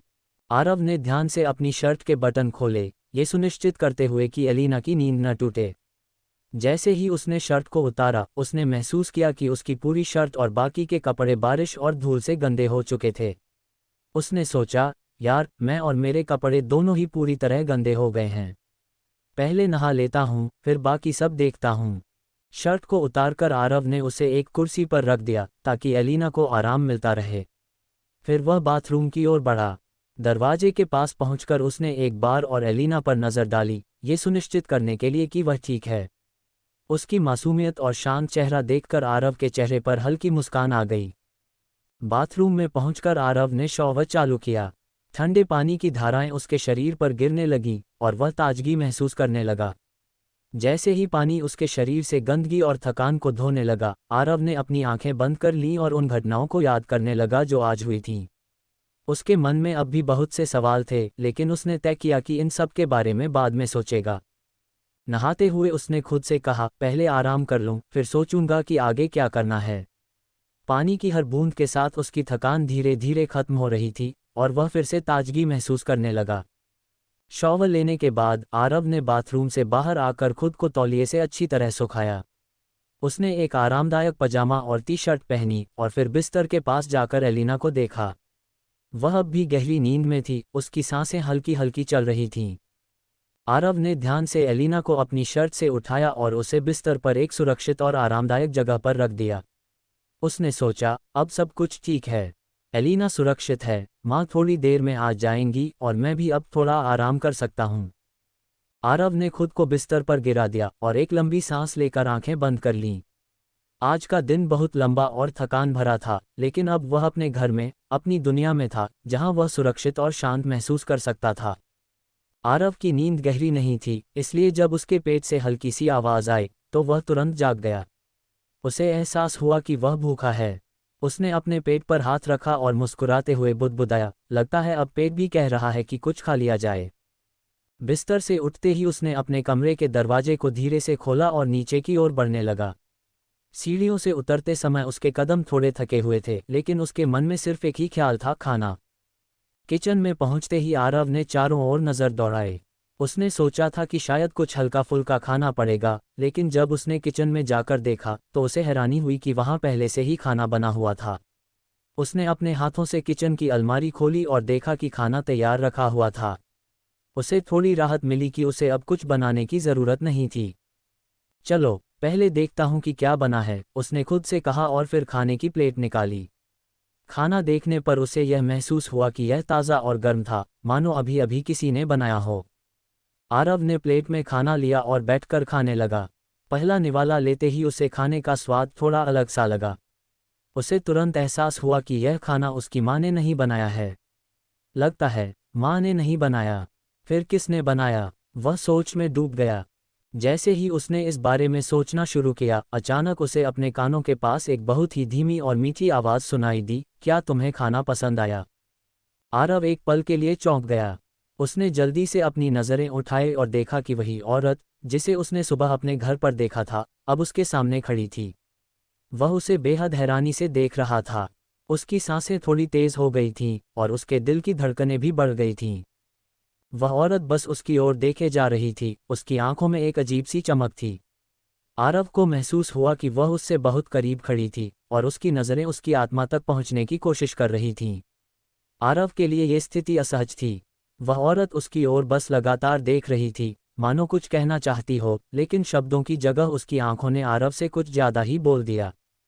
आरव को समझ नहीं आ रहा था कि वह क्या करे।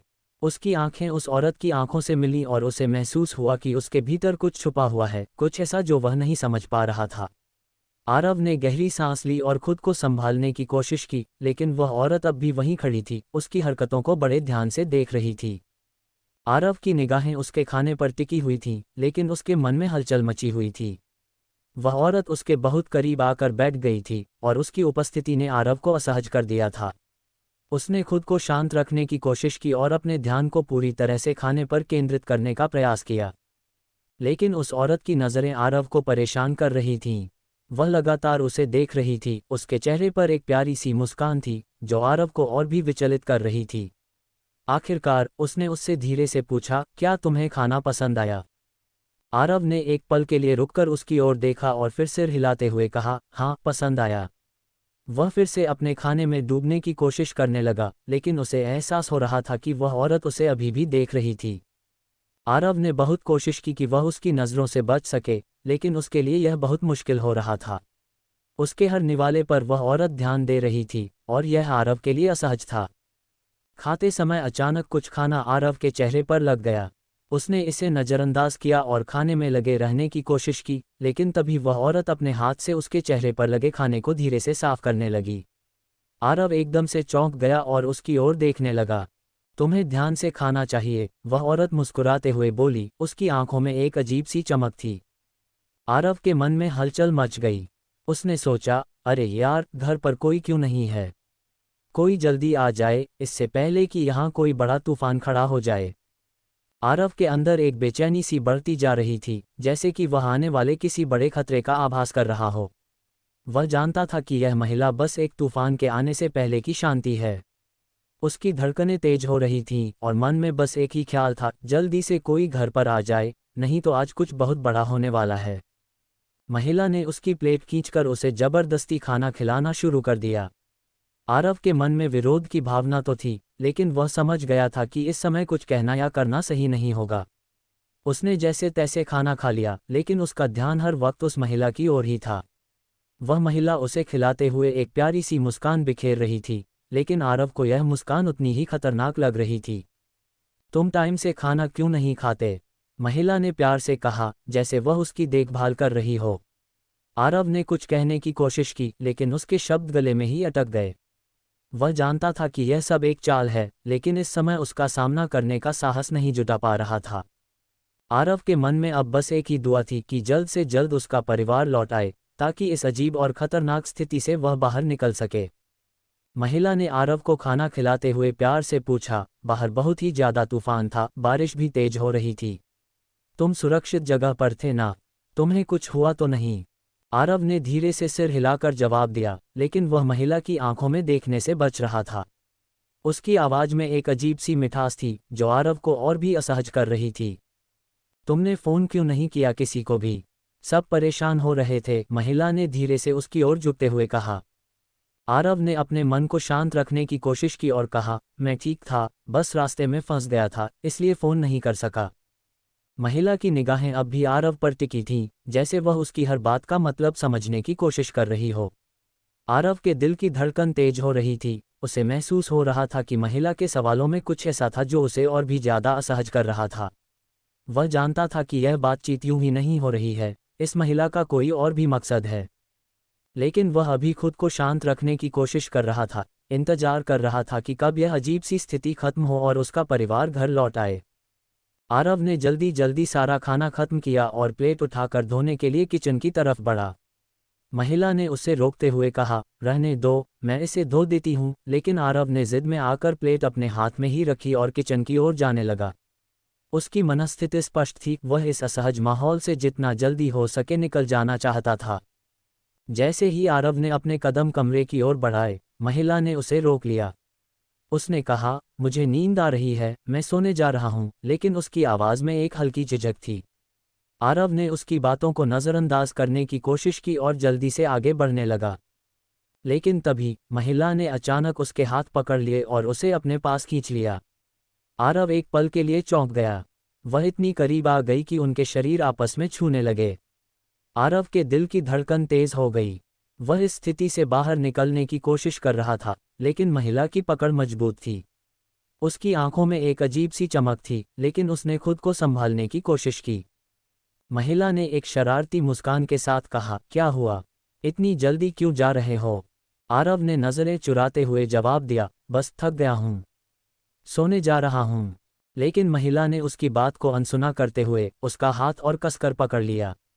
अब वह उसके इतने करीब आ गई थी कि आरव को उसकी सांसों की गर्माहट महसूस होने लगी। उसकी उंगलियां धीरे धीरे आरव के हाथ से होते हुए उसकी बांह पर चलने लगीं। आरव ने महसूस किया कि वह उसके शरीर के और भी करीब आ रही है, और उसे ये सब बहुत असहज लगा। महिला ने उसे और भी करीब खींच लिया, जिससे उनके शरीर आपस में छूने लगे। आरव ने हल्के से प्रतिरोध किया, लेकिन वह महिला उसकी पकड़ में थी।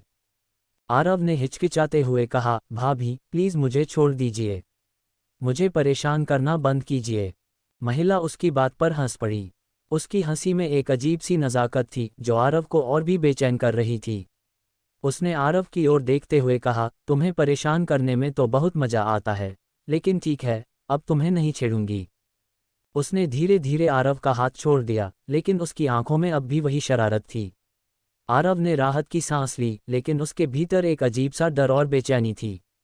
वह समझ चुका था कि यह सब कुछ बहुत बड़ा संकेत था कि कुछ सही नहीं है। जैसे ही उसने खुद को थोड़ा दूर किया, उसने देखा कि भाभी हल्के नीले रंग की साड़ी में थी, जो उसके शरीर की हरकतों को और भी आकर्षक बना रही थी। उसके लंबे बाल उसकी पीठ पर फैले हुए थे और उसकी आंखों में एक अजीब सी चमक थी, जो आरव को और भी असहज कर रही थी। आरव ने एक गहरी सांस ली और खुद को संभालने की कोशिश की। उसने महसूस किया कि उसे अब जल्द से जल्द अपने कमरे में जाकर इस स्थिति से निकलना होगा।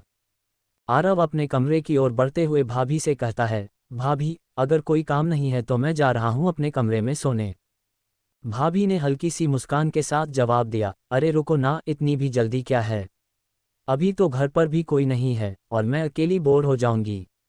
चलो थोड़ी देर बैठकर बातें करते हैं। मुझे बताओ, तुम पूरे दिन में क्या क्या कर रहे थे? आरव थोड़ी हिचकिचाहट के साथ रुका, लेकिन भाभी ने उसे जबरदस्ती पास में बैठा लिया। वह आरव के बिल्कुल करीब बैठ गई और उसके चेहरे की ओर देखते हुए धीरे धीरे सवाल पूछने लगी।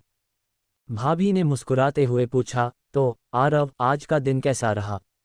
तुमने क्या क्या किया? आरव ने मन ही मन सोचा, साक्षी भाभी जितनी मासूम और प्यारी दिखती हैं, उतनी ही समझदार और खतरनाक भी हैं। उनकी शादी को अभी ज़्यादा समय नहीं हुआ, मुश्किल से 1.5 साल ही हुआ होगा। मेरे भैया, जो उनसे बेहद प्यार करते थे, ने आखिरकार घरवालों को अपने दिल की बात बता दी थी। माँ बाबा ने जब उनकी सच्ची भावनाओं को देखा, तो बिना किसी हिचक के इस लव मैरिज को अपनी सहमति दे दी। और इसी तरह साक्षी भाभी हमारे परिवार का हिस्सा बन गईं। भाभी का स्वभाव जितना मीठा और सहज दिखता है, उतना ही उसमें गहराई और चतुराई छुपी हुई है। उनकी प्यारी बातें और मुस्कान के पीछे क्या चल रहा होता है, इसे समझ पाना हर किसी के बस की बात नहीं। साक्षी ने अपने सवालों का सिलसिला जारी रखा, आज तुम्हारे कॉलेज में क्या क्या हुआ? कुछ खास?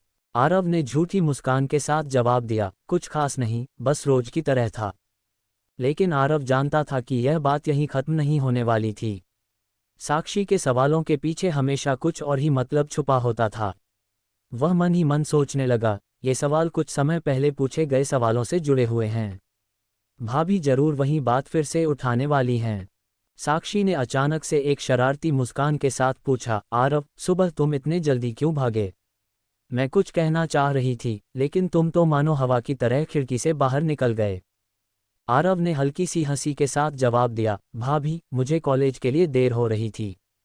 साक्षी ने हंसते हुए कहा, अरे, पर खिड़की से कौन भागता है?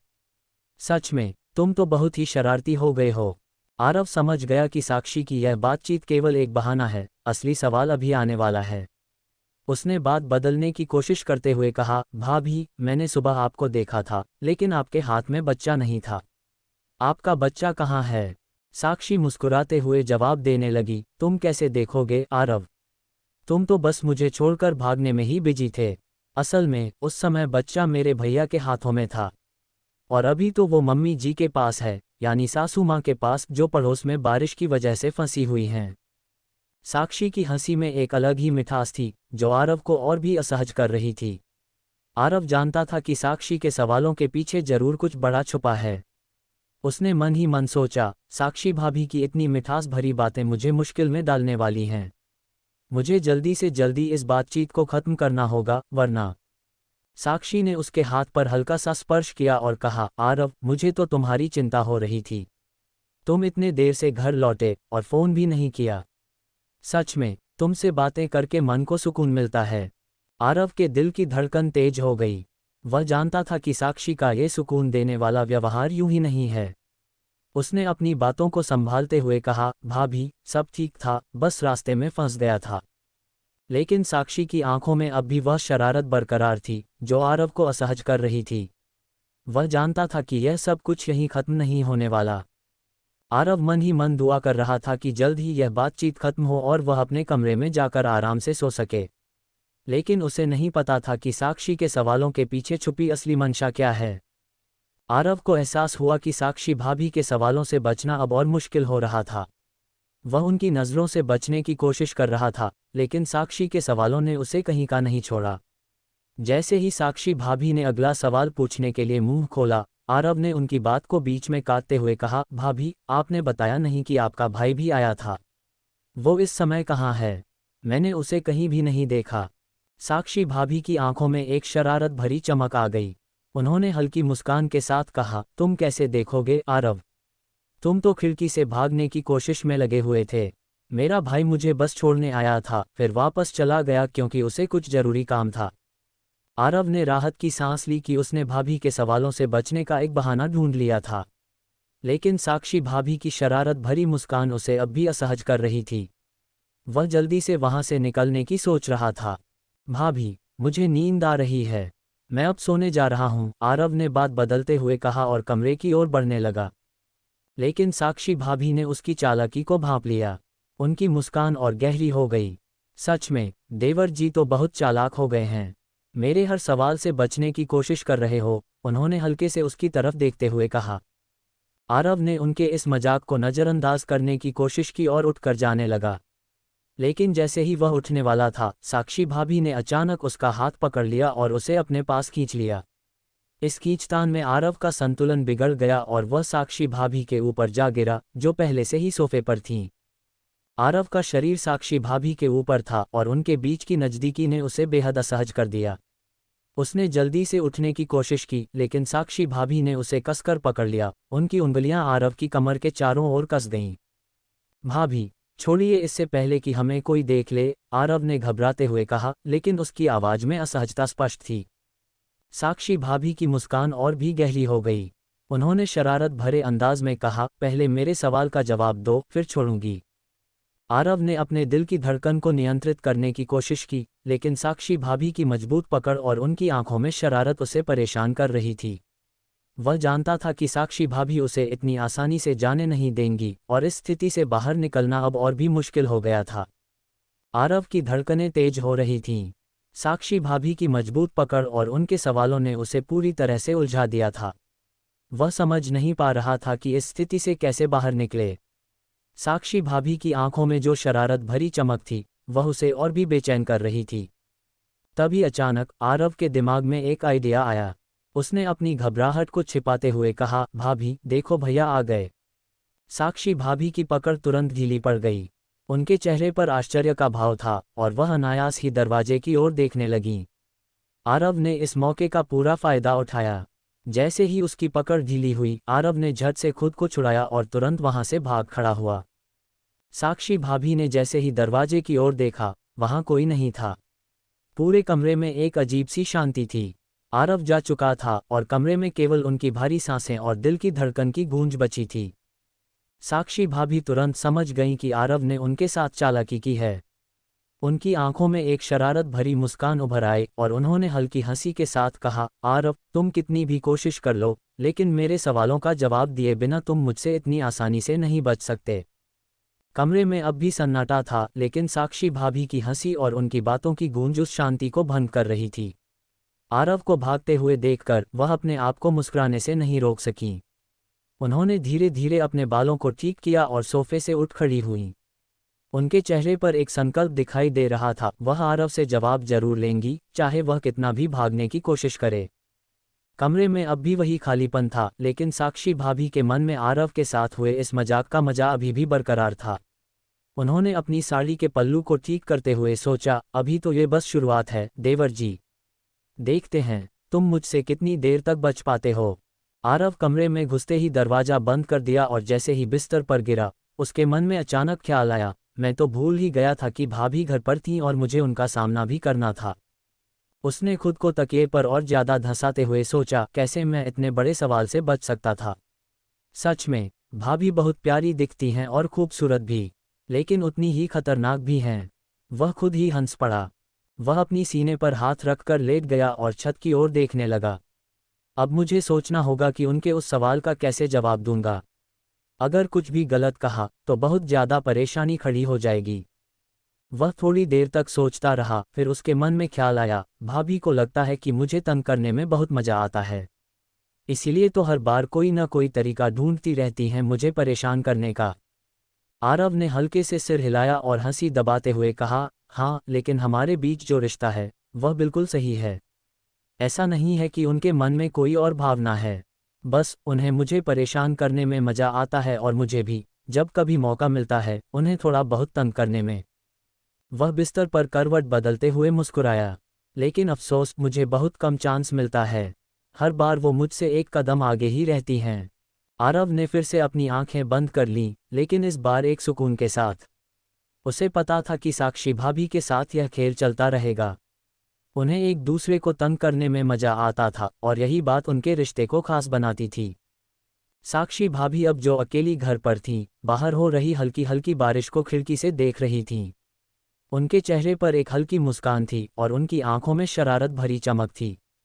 वे सोच रही थीं, अब आरव को और कैसे परेशान करूं। उनके मन में तरह तरह के विचार आ रहे थे। वे जानती थीं कि आरव उनसे बचने की कोशिश कर रहा था, लेकिन वह इतनी आसानी से हार मानने वाली नहीं थीं। इसी बीच शहर के दूसरी ओर एक सुनसान इलाके में एक आदमी अपने खंजर के साथ खेल रहा था। खंजर की धार पर खून की एक पतली परत लिपटी हुई थी, जिससे वो खेलते हुए एक अजीब सी खुशी महसूस कर रहा था। उसके चेहरे पर एक गहरी और खौफनाक मुस्कान थी। तभी उसके सामने एक और आदमी आता है, जिसकी चाल में एक भयावह ठहराव था। क्या हमारा प्लान कैसा चल रहा है? खंजर से खेलते हुए आदमी ने सवाल किया, उसकी आवाज में एक ठंडक थी। दूसरे आदमी ने थोड़े संकोच के साथ कहा, जो मौसम को कंट्रोल करने वाली मशीन थी, वह तबाह हो चुकी है। इस वजह से अब हम और बारिश नहीं कर सकते हैं। यह बारिश भी कुछ देर में रुक जाएगी।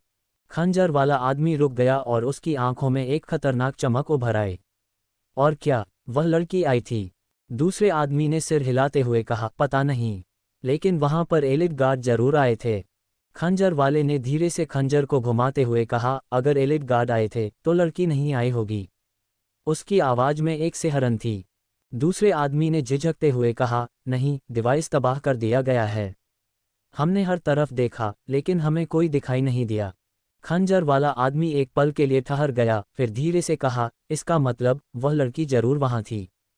कोई बात नहीं, हम और कोई प्लानिंग करेंगे उसे बाहर निकालने का। पहले ये बताओ, जो हमारा मकसद था वह कहाँ तक पहुंचा? दूसरे आदमी ने सिर झुकाते हुए कहा, हम उस पर ही काम कर रहे हैं। अभी थोड़ा और समय लगेगा, लेकिन हम अपने लक्ष्य तक पहुंच जाएंगे।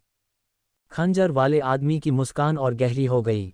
ठीक है, हमें कोई जल्दबाजी नहीं है, लेकिन ध्यान रखना, इस बार गलती की कोई गुंजाइश नहीं है। कमरे की दीवारों पर आग की लपटें नाच रही थीं, जैसे वे उस आदमी के भीतर जल रहे गुस्से और नफरत की गवाही दे रही हों। खंजर वाला आदमी, जिसका चेहरा किसी पत्थर की तरह कठोर था, अपने खंजर को घुमा रहा था, जैसे वह उसके साथ कोई खेल खेल रहा हो। खंजर की धारें आग की लपटों से घिरी हुई थीं, जिससे उसकी चमक और भी तीव्र हो गई थी। दूसरा आदमी, जिसने अभी अभी अपनी बात कही थी, सहमति में सिर हिलाकर धीरे से वहां से चला गया। उसकी चाल में एक अजीब सी चुप्पी और डर था, जैसे वह इस आग से दूरी बनाए रखना चाहता हो। खंजर वाले आदमी ने उसकी तरफ ध्यान भी नहीं दिया, उसकी आंखें अपने खंजर पर टिकी हुई थीं, और उसकी सोच उन दुश्मनों की ओर थी जिन्हें उसे मिटाना था। वह धीरे धीरे मुस्कुराया, लेकिन उस मुस्कान में कोई खुशी नहीं थी, बस एक सर्द और खतरनाक इरादा था। एलिट गार्ड और वह लड़की, वह खुद से बुदबुदाया। उसकी आवाज़ में इतनी ठंडक और कठोरता थी कि जैसे वह किसी पथरीली गुफा से आ रही हो। मुझे कुछ करना ही पड़ेगा, उसने आगे कहा। उसकी आंखों में अब केवल आग की जलन और हिंसा की प्यास थी। उसने अपने हाथों में खंजर को कसकर पकड़ा, और आग की लपटें उसके चारों तरफ और भी घनी हो गईं। वह अब तक पूरी तरह शांत था, उसकी सांसें भी न के बराबर सुनाई दे रही थीं, लेकिन उसके भीतर का तूफान हर चीज़ को निगलने के लिए तैयार था। खंजर उसकी हथेलियों में घूमा, आग की लपटों से घिरा हुआ, जैसे वह भी उस आग का एक हिस्सा बन गया हो। उसकी आंखों में अब केवल एक ही लक्ष्य था, वह लड़की। तुम्हें खत्म करना ही पड़ेगा, उसने खंजर को देखते हुए कहा, जैसे वह अपने आप से कोई वादा कर रहा हो। उसने फिर से आग की लपटों को अपनी मुट्ठियों में महसूस किया, उसे नियंत्रित किया, और वह जानता था कि जब तक वह अपने मिशन को पूरा नहीं कर लेता, तब तक उसकी यह आग जलती रहेगी। उसने अपनी आंखें बंद की, आग की गर्मी को अपने चारों ओर महसूस किया, और उसकी सोच अब और भी स्पष्ट हो गई थी। इस खेल में हार मानने का कोई इरादा नहीं है, उसने खुद से कहा, और उसके चेहरे पर एक नई, सर्द मुस्कान उभर आई। वह जानता था कि वह क्या करने जा रहा है, और अब कुछ भी उसे रोक नहीं सकता था। कमरे की दीवारों पर आग की लपटें और भी तेज हो गईं, जैसे वे उसके भीतर की उग्रता का प्रतिबिंब थीं। खंजर वाला आदमी अब और भी खतरनाक हो चुका था, और उसकी आंखों में केवल प्रतिशोध की आग जल रही थी। आरव की भाभी साक्षी रसोई में खड़ी बड़े ध्यान से प्लेट्स को साफ कर रही थी। उसके हाथों की हल्की सी आवाज़ जब बर्तनों पर पड़ती तो वह रसोई की खामोशी में गूंज उठती। वह हर बर्तन को एक एक करके साफ कर रही थी, और फिर उसे सावधानी से अलमारी में रख रही थी। रसोई में हल्की हल्की गैस का सौंधा सा गंध था, जिसे वह दिन भर के पकाने के बाद महसूस कर रही थी। वह चाहती थी कि सब कुछ जल्दी खत्म हो जाए ताकि वह कुछ पल सुकून के साथ बिता सके। उसकी आंखों में हल्की सी थकान थी, लेकिन उसके चेहरे पर एक संतोषजनक मुस्कान भी थी, जैसे वह अपने घर को सजा संवार कर खुश हो। साक्षी ने एक आखिरी प्लेट धोकर सिंक में रखी और अपने हाथ तौलिए से पोंछने लगी। तभी घर की डोरबेल अचानक बज उठी, जिससे साक्षी हल्का सा चौंक गई। बेल की आवाज़ घर के सन्नाटे को तोड़ते हुए चारों ओर गूंज उठी। वह अपनी सोच में खोई हुई थी, इसलिए उसे एक पल लगा कि यह किसने दरवाजे पर दस्तक दी है। उसने मन ही मन सोचा, इस समय कौन हो सकता है। उसके चेहरे पर थोड़ी हैरानी और उम्मीद की झलक थी। उसने तौलिए से हाथ पोंछते हुए रसोई के बाहर कदम बढ़ाए। उसकी साड़ी का पल्लू उसके कंधे से धीरे धीरे फिसलते हुए पीछे लहरा रहा था। दरवाजे तक पहुंचते ही उसने एक पल को रुककर सोचा, फिर गहरी सांस लेकर दरवाजा खोला। सामने उसकी मम्मी जी खड़ी थीं, जिनकी गोद में नन्हा बच्चा था। मम्मी जी के चेहरे पर एक थकी हुई लेकिन प्यार भरी मुस्कान थी। उन्होंने बच्चे को अपने कंधे पर हल्के से थपथपाते हुए साक्षी की ओर देखा, जैसे वह उसे अपनी गोद के नन्हे के साथ पहली बार देख रही हों। उनके पीछे अदिति और रोहन खड़े थे, जो अभी अभी हल्की बारिश से बचते हुए आए थे। अदिति के बाल अब भी थोड़े गीले थे, और रोहन अपनी शर्ट के कॉलर को ठीक कर रहा था, जो बारिश की बूंदों से थोड़ा सा भीग गया था। साक्षी के चेहरे पर तुरंत एक प्यारी सी मुस्कान आ गई, उसकी आंखों में खुशी की चमक थी। अरे मम्मी जी, आप लोग, उसने राहत की एक गहरी सांस लेते हुए कहा। उसकी आवाज़ में एक सच्ची खुशी थी, जो उसकी थकी आंखों को ताजगी दे रही थी। मैं सोच रही थी कि अब तक आप लोग क्यों नहीं आए। कोई परेशानी तो नहीं हुई रास्ते में, उसने चिंता से पूछा, लेकिन उसके चेहरे पर अब भी मुस्कान बनी रही। आरव की मां ने बच्चे को अपने कंधे पर हल्के से थपथपाते हुए मुस्कुराते हुए जवाब दिया, बस बारिश की वजह से थोड़ा देर हो गई। सड़कों पर पानी भर गया था, इसलिए आने में वक्त लग गया। लेकिन सब ठीक है, कोई परेशानी नहीं हुई। उनकी आवाज़ में मातृत्व का स्नेह और आश्वासन था, जैसे वह साक्षी को चिंता न करने का इशारा कर रही हों। अदिति और रोहन, जो अब तक चुपचाप खड़े थे, अपने गीले कपड़ों को थोड़ा झाड़ते हुए अंदर आए। रोहन ने हंसते हुए कहा, भाभी, हमने सोचा था कि शायद हम फंस गए हैं, लेकिन आखिरकार हम ही गए। उसकी आवाज़ में राहत और शरारत का मेल था, जैसे वह अपने भिगने की बात को हल्के फुल्के अंदाज में ले रहा हो। अदिति ने भी हंसते हुए सिर हिलाया, उसकी हंसी की हल्की गूंज घर के माहौल को और भी गर्माहट दे गई। साक्षी ने उनके लिए दरवाजे को और खोल दिया ताकि वे आराम से अंदर आ सकें। अरे कोई बात नहीं, आप सब ठीक ठाक पहुंच गए, ये ही बड़ी बात है। अब चलिए अंदर आ जाए, मैं चाय बनाती हूँ, आप लोग आराम करिए, उसने मुस्कराते हुए कहा। उसकी आवाज़ में स्नेह और अपनापन था, जैसे वह अपने परिवार का स्वागत कर रही हो। उसके हाथ अब भी हल्के से गीले थे, लेकिन उसने परवाह नहीं की और तुरंत सभी के लिए चाय का इंतजाम करने के लिए रसोई की तरफ बढ़ गई। अंदर आकर सबने राहत की सांस ली। आरव की मां ने बच्चे को सोफे पर आराम से लिटा दिया। साक्षी ने अपने काम को छोड़ते हुए बच्चे को प्यार से देखा, फिर चाय के लिए पानी चढ़ा दिया। घर में अब एक बार फिर से रौनक आ गई थी। बारिश की हल्की हल्की बूंदों की आवाज़ बाहर अब भी सुनाई दे रही थी, जो अब घर के अंदर की गर्माहट और हंसी मजाक के बीच का संगीत बन गई थी। अदिति और रोहन की बातें, उनकी हल्की फुल्की हंसी और साक्षी की चाय बनाने की खटपट, ये सभी आवाज़ें मिलकर घर को एक जिंदा और खुशहाल माहौल में बदल रही थीं। साक्षी, जो चाय के उबलने की आवाज़ सुन रही थी, ने एक पल के लिए अपनी आंखें बंद की और इस खूबसूरत पल का आनंद लिया। उसने महसूस किया कि उसके पास दुनिया की सबसे बड़ी दौलत थी, उसका परिवार, उसकी खुशियां और वह प्यार जो इस घर के हर कोने में बसा हुआ था। तभी आरव की मां, रोहन और अदिति दरवाजे से भीतर आए थे। उनके कपड़े हल्की बारिश की नमी से भीगे हुए थे। उनके कदमों के नीचे से हल्की सी चप्पल की चिपचिपाहट की आवाज़ आ रही थी, जो घर की खामोशी में गूंज रही थी। रोहन और अदिति के चेहरे पर हल्की थकान थी, लेकिन बारिश में भीगने के कारण उनके गालों पर हल्की हल्की लालिमा छा गई थी। आरव की मां ने एक नज़र अपने गीले साड़ी के पल्लू पर डाली, फिर अपनी भीगी चूड़ियों को ठीक करते हुए, जो कलाई में ठंडक फैला रही थी, एक ठंडी सांस ली। उन्होंने साक्षी की ओर देखा, जो किचन के अंदर चाय का पानी उबलने की आवाज़ के बीच ध्यान से रसोई में बर्तन संभाल रही थी। आरव की मां ने बच्चों की तरफ मुड़ते हुए कहा, बच्चों, जाओ अपने कपड़े बदल लो। जब तुम आए थे तब भी हल्की हल्की बारिश हो रही थी, इसलिए तुम्हारे कपड़े गीले हो गए होंगे। बदल लो, नहीं तो ठंड लग जाएगी। उनकी आवाज़ में माँ का प्यार और हल्की चिंता का मेल था, जो हर शब्द में महसूस हो रहा था। रोहन और अदिति ने सिर हिलाते हुए कहा, ठीक है माँ, उनकी आवाज़ में हल्की शरारत और थकान का मेल था। अदिति ने अपने गीले बालों को एक झटके में पीछे किया, जिससे पानी की बूंदें चारों ओर बिखर गईं। रोहन ने अपनी शर्ट को खींचकर सूंघा और एक हल्का सा मुंह बनाया, मानो वह गीली शर्ट की ठंडक और उसमें बसी हल्की सी मिट्टी की खुशबू से परेशान हो। दोनों अपने कमरे की ओर बढ़े, उनके कदमों की आवाज़ फर्श पर गूंज रही थी। आरव की मां ने भी उनके पीछे चलते हुए कहा, मैं भी अपने कपड़े बदल लेती हूँ, और बच्चे को अपने कंधे से उठाकर धीरे से सोफे पर लिटा दिया। बच्चे की आंखें अब भी बंद थीं, और उसकी छोटी छोटी सांसों की आवाज़ घर की हल्की खामोशी में मिल रही थी। उसकी मां ने उसे एक हल्का सा सिरहाना देते हुए उसकी छोटी चादर को उसके ऊपर चीख से फैला दिया, ताकि उसे कोई ठंड न लगे। साक्षी, जो चाय की पत्तियों को चाय के उबलते पानी में डाल रही थी, ने मम्मी जी की बात सुनते ही पीछे मुड़कर देखा। उसकी आंखों में ममता की एक चमक थी और चेहरे पर हल्की मुस्कान, जैसे कि वह इस पल को संजो रही हो। उसने चाय के उबलने की धीमी आवाज़ के बीच हंसते हुए जवाब दिया, ठीक है मम्मी जी, आप आराम से जाए, मैं यहाँ हूँ, बच्चे का ध्यान रखूंगी। आरव की मां ने एक संतोषजनक नज़र बच्चे पर डाली, फिर धीरे धीरे अपने कमरे की ओर चली गईं। उनके पैरों की धीमी आहट से लगता था कि वह बच्चों को तंग नहीं करना चाहती थीं, बस उनकी मां की ममता के साथ उन्हें आराम से रहने देना चाहती थीं। साक्षी ने चाय की खुशबू को गहराई से महसूस किया। उसने बर्तन को एक हल्के से धीमी आंच पर रख दिया, ताकि चाय अच्छे से पक जाए। उसके हाथ अब भी चाय के कप और प्लेट्स को संभालने में लगे हुए थे, लेकिन उसका ध्यान बच्चे पर भी था।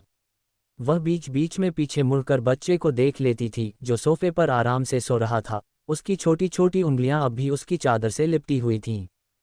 साक्षी के चेहरे पर एक हल्की सी संतोषजनक मुस्कान थी, जैसे वह अपने छोटे से परिवार का ख्याल रखकर खुश थी। किचन की रोशनी हल्की सी मंद थी, और बारिश की हल्की बूंदों की आवाज़ अब भी खिड़की के शीशे पर गूंज रही थी। घर की इस शांतिपूर्ण लेकिन प्यार भरी माहौल में साक्षी ने चाय को कपों में डालकर प्लेट्स पर सेट करना शुरू कर दिया। चाय की गर्म भाप ने पूरे किचन में एक मीठी सी सुगंध फैला दी, जो घर के हर कोने में फैल रही थी। साक्षी ने चाय की ट्रे को उठाया, फिर से एक बार बच्चे पर नज़र डालते हुए उसे सोफे पर शांति से सोता हुआ देखा। उसके चेहरे पर हल्की सी ममता भरी मुस्कान के साथ वह चाय की ट्रे को लेकर ड्राइंग रूम की तरफ बढ़ गई, जहां उसे इंतजार था कि बाकी लोग कपड़े बदलकर जल्द ही चाय के लिए आ जाएंगे। उसके कदमों की धीमी आहट ने घर की खामोशी को एक मधुर संगीत सा बना दिया, और उसके चेहरे की शांति और ममता ने इस पूरे पल को एक प्यार भरी याद में तब्दील कर दिया। साक्षी किचन के पास बने ड्राइंग रूम में खड़ी थी। वह चाय की थाली को ड्राइंग टेबल पर सावधानी से रख चुकी थी। उसके चारों ओर हल्की चाय की खुशबू फैल चुकी थी, जो ठंडी और बारिश से भरी शाम में एक आरामदायक एहसास दिला रही थी। उसने अपनी साड़ी का पल्लू थोड़ी ठीक करते हुए एक नज़र बाहर की ओर डाली, जहां अभी भी बारिश की बूंदें खिड़की पर हल्की हल्की दस्तक दे रही थीं। ड्राइंग रूम में चारों तरफ हल्की हल्की रोशनी थी। कोने में रखे दीवार घड़ी की टिक टिक की आवाज़ और बारिश की धीमी ध्वनि ने पूरे माहौल को एक शांत और सुकून भरा बना दिया था। साक्षी का मन अब थोड़ा शांत हो गया था और उसने चैन की सांस ली। लेकिन जैसे ही उसने एक बार फिर से थाली की ओर देखा, उसके मन में एक बार फिर से अपने परिवार के आने का इंतजार गहरा होने लगा। साक्षी के चेहरे पर एक हल्की मुस्कान आई जब उसने सोचा कि अदिति और रोहन चाय के लिए कैसे उत्साहित होंगे। उसकी आंखों में एक स्नेह भरी चमक उभर आई और उसने मन ही मन सोचा, उन्हें चाय का कितना इंतजार होता है, और इस बारिश में गर्मागर्म चाय का मजा ही कुछ और है। उसने थाली पर एक आखिरी नज़र डाली, ये सुनिश्चित करते हुए कि सब कुछ सही है। चाय के कप सही ढंग से रखे हैं, चीनी और बिस्किट्स की प्लेट भी सजी हुई हैं। इसके बाद उसने कमरे के दरवाजे की तरफ देखा, जहां से किसी के आने की उम्मीद थी। वह वहीं खड़ी इंतजार करती रही। ड्राइंग रूम की खिड़की से आती हल्की हल्की ठंडी हवा उसके चेहरे को छू रही थी और उसके बाल थोड़े से उड़ रहे थे। उसके दिल में अब केवल एक ही ख्याल था, जल्दी से सब आ जाएं और वह उनके साथ बैठकर इस प्यारी सी रात का आनंद ले सके। आज के लिए बस इतना ही दोस्तों। हमें उम्मीद है कि आपको यह एपिसोड पसंद आया होगा। अपने विचारों को कमेंट करके ज़रूर बताएं। अगर आपको एपिसोड अच्छा लगा हो तो इसे लाइक करें और अपने दोस्तों के साथ शेयर करना न भूलें। धन्यवाद।